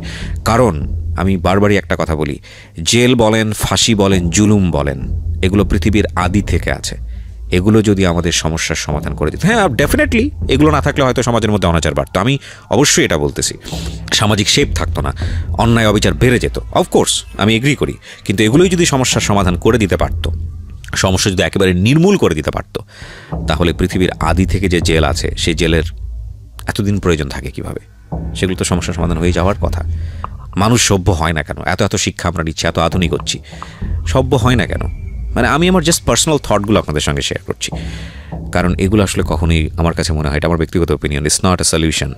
কোনো মানুষকে শাস্তি দেয়া, ভুলের বিনিময়ে মারাত্মক শাস্তি দেয়া, অন্যায় দেয়া, ভাবে তাকে জোর করে শাস্তি দেয়া, এটা সলিউশন না। বরং সে অপরাধ কেন করে, তার এই যে ক্ষুদ্র বিবেকটা যেটা ঘুমন্ত অবস্থায় আছে, সেটাকে আরও বড় করে জাগিয়ে দেয়া, এমনভাবে জ্বালিয়ে দেওয়া তার মধ্যে, যাতে সে আর কখনোই অপরাধের দিকে না যায়। এবং একটা মানুষকে, যখন একটা মানুষ ভুল করে, অন্যায় করে, সেই মানুষটাকে শাস্তি দিয়ে, ভয়ানক রকমভাবে শাস্তি দিয়ে কখনোই তার বিবেককে জাগানো যায় না। এটা আমার বিলিফ। সো আজকের এই এপিসোডটা শোনার পরে অনেকেই এই মেয়েটাকে ইচড়ে পাকা বলবেন, অনেকেই গালিগালাজ করছেন, আমি ফেসবুকের কমেন্টসে দেখতে পাচ্ছি। আমি শুধু একটা কথাই বলবো, সিচুয়েশনাল ডিমান্ড খুব ভয়াবহ জিনিস। যদি পারেন এই মানুষগুলোকে নিজের অবস্থান থেকে সাহায্য করবেন। Do not hate them. ঘৃণা করে কোনো জিনিসের সমাধান হয় না। Do respect them. কারণ সৃষ্টিকর্তা এত অপরাধের পরেও যদি আমাদেরকে ক্ষমা করতে পারেন, এত অপরাধের পরেও যদি তিনি আমাদেরকে বাঁচিয়ে রাখতে পারেন, আমি আপনি তো তারই সৃষ্টি। সুতরাং কোনো অপরাধীর প্রতি আপনার যেন কোনো অন্যায় আচরণ না হয়, সেদিকে খেয়াল রাখাটা জরুরি।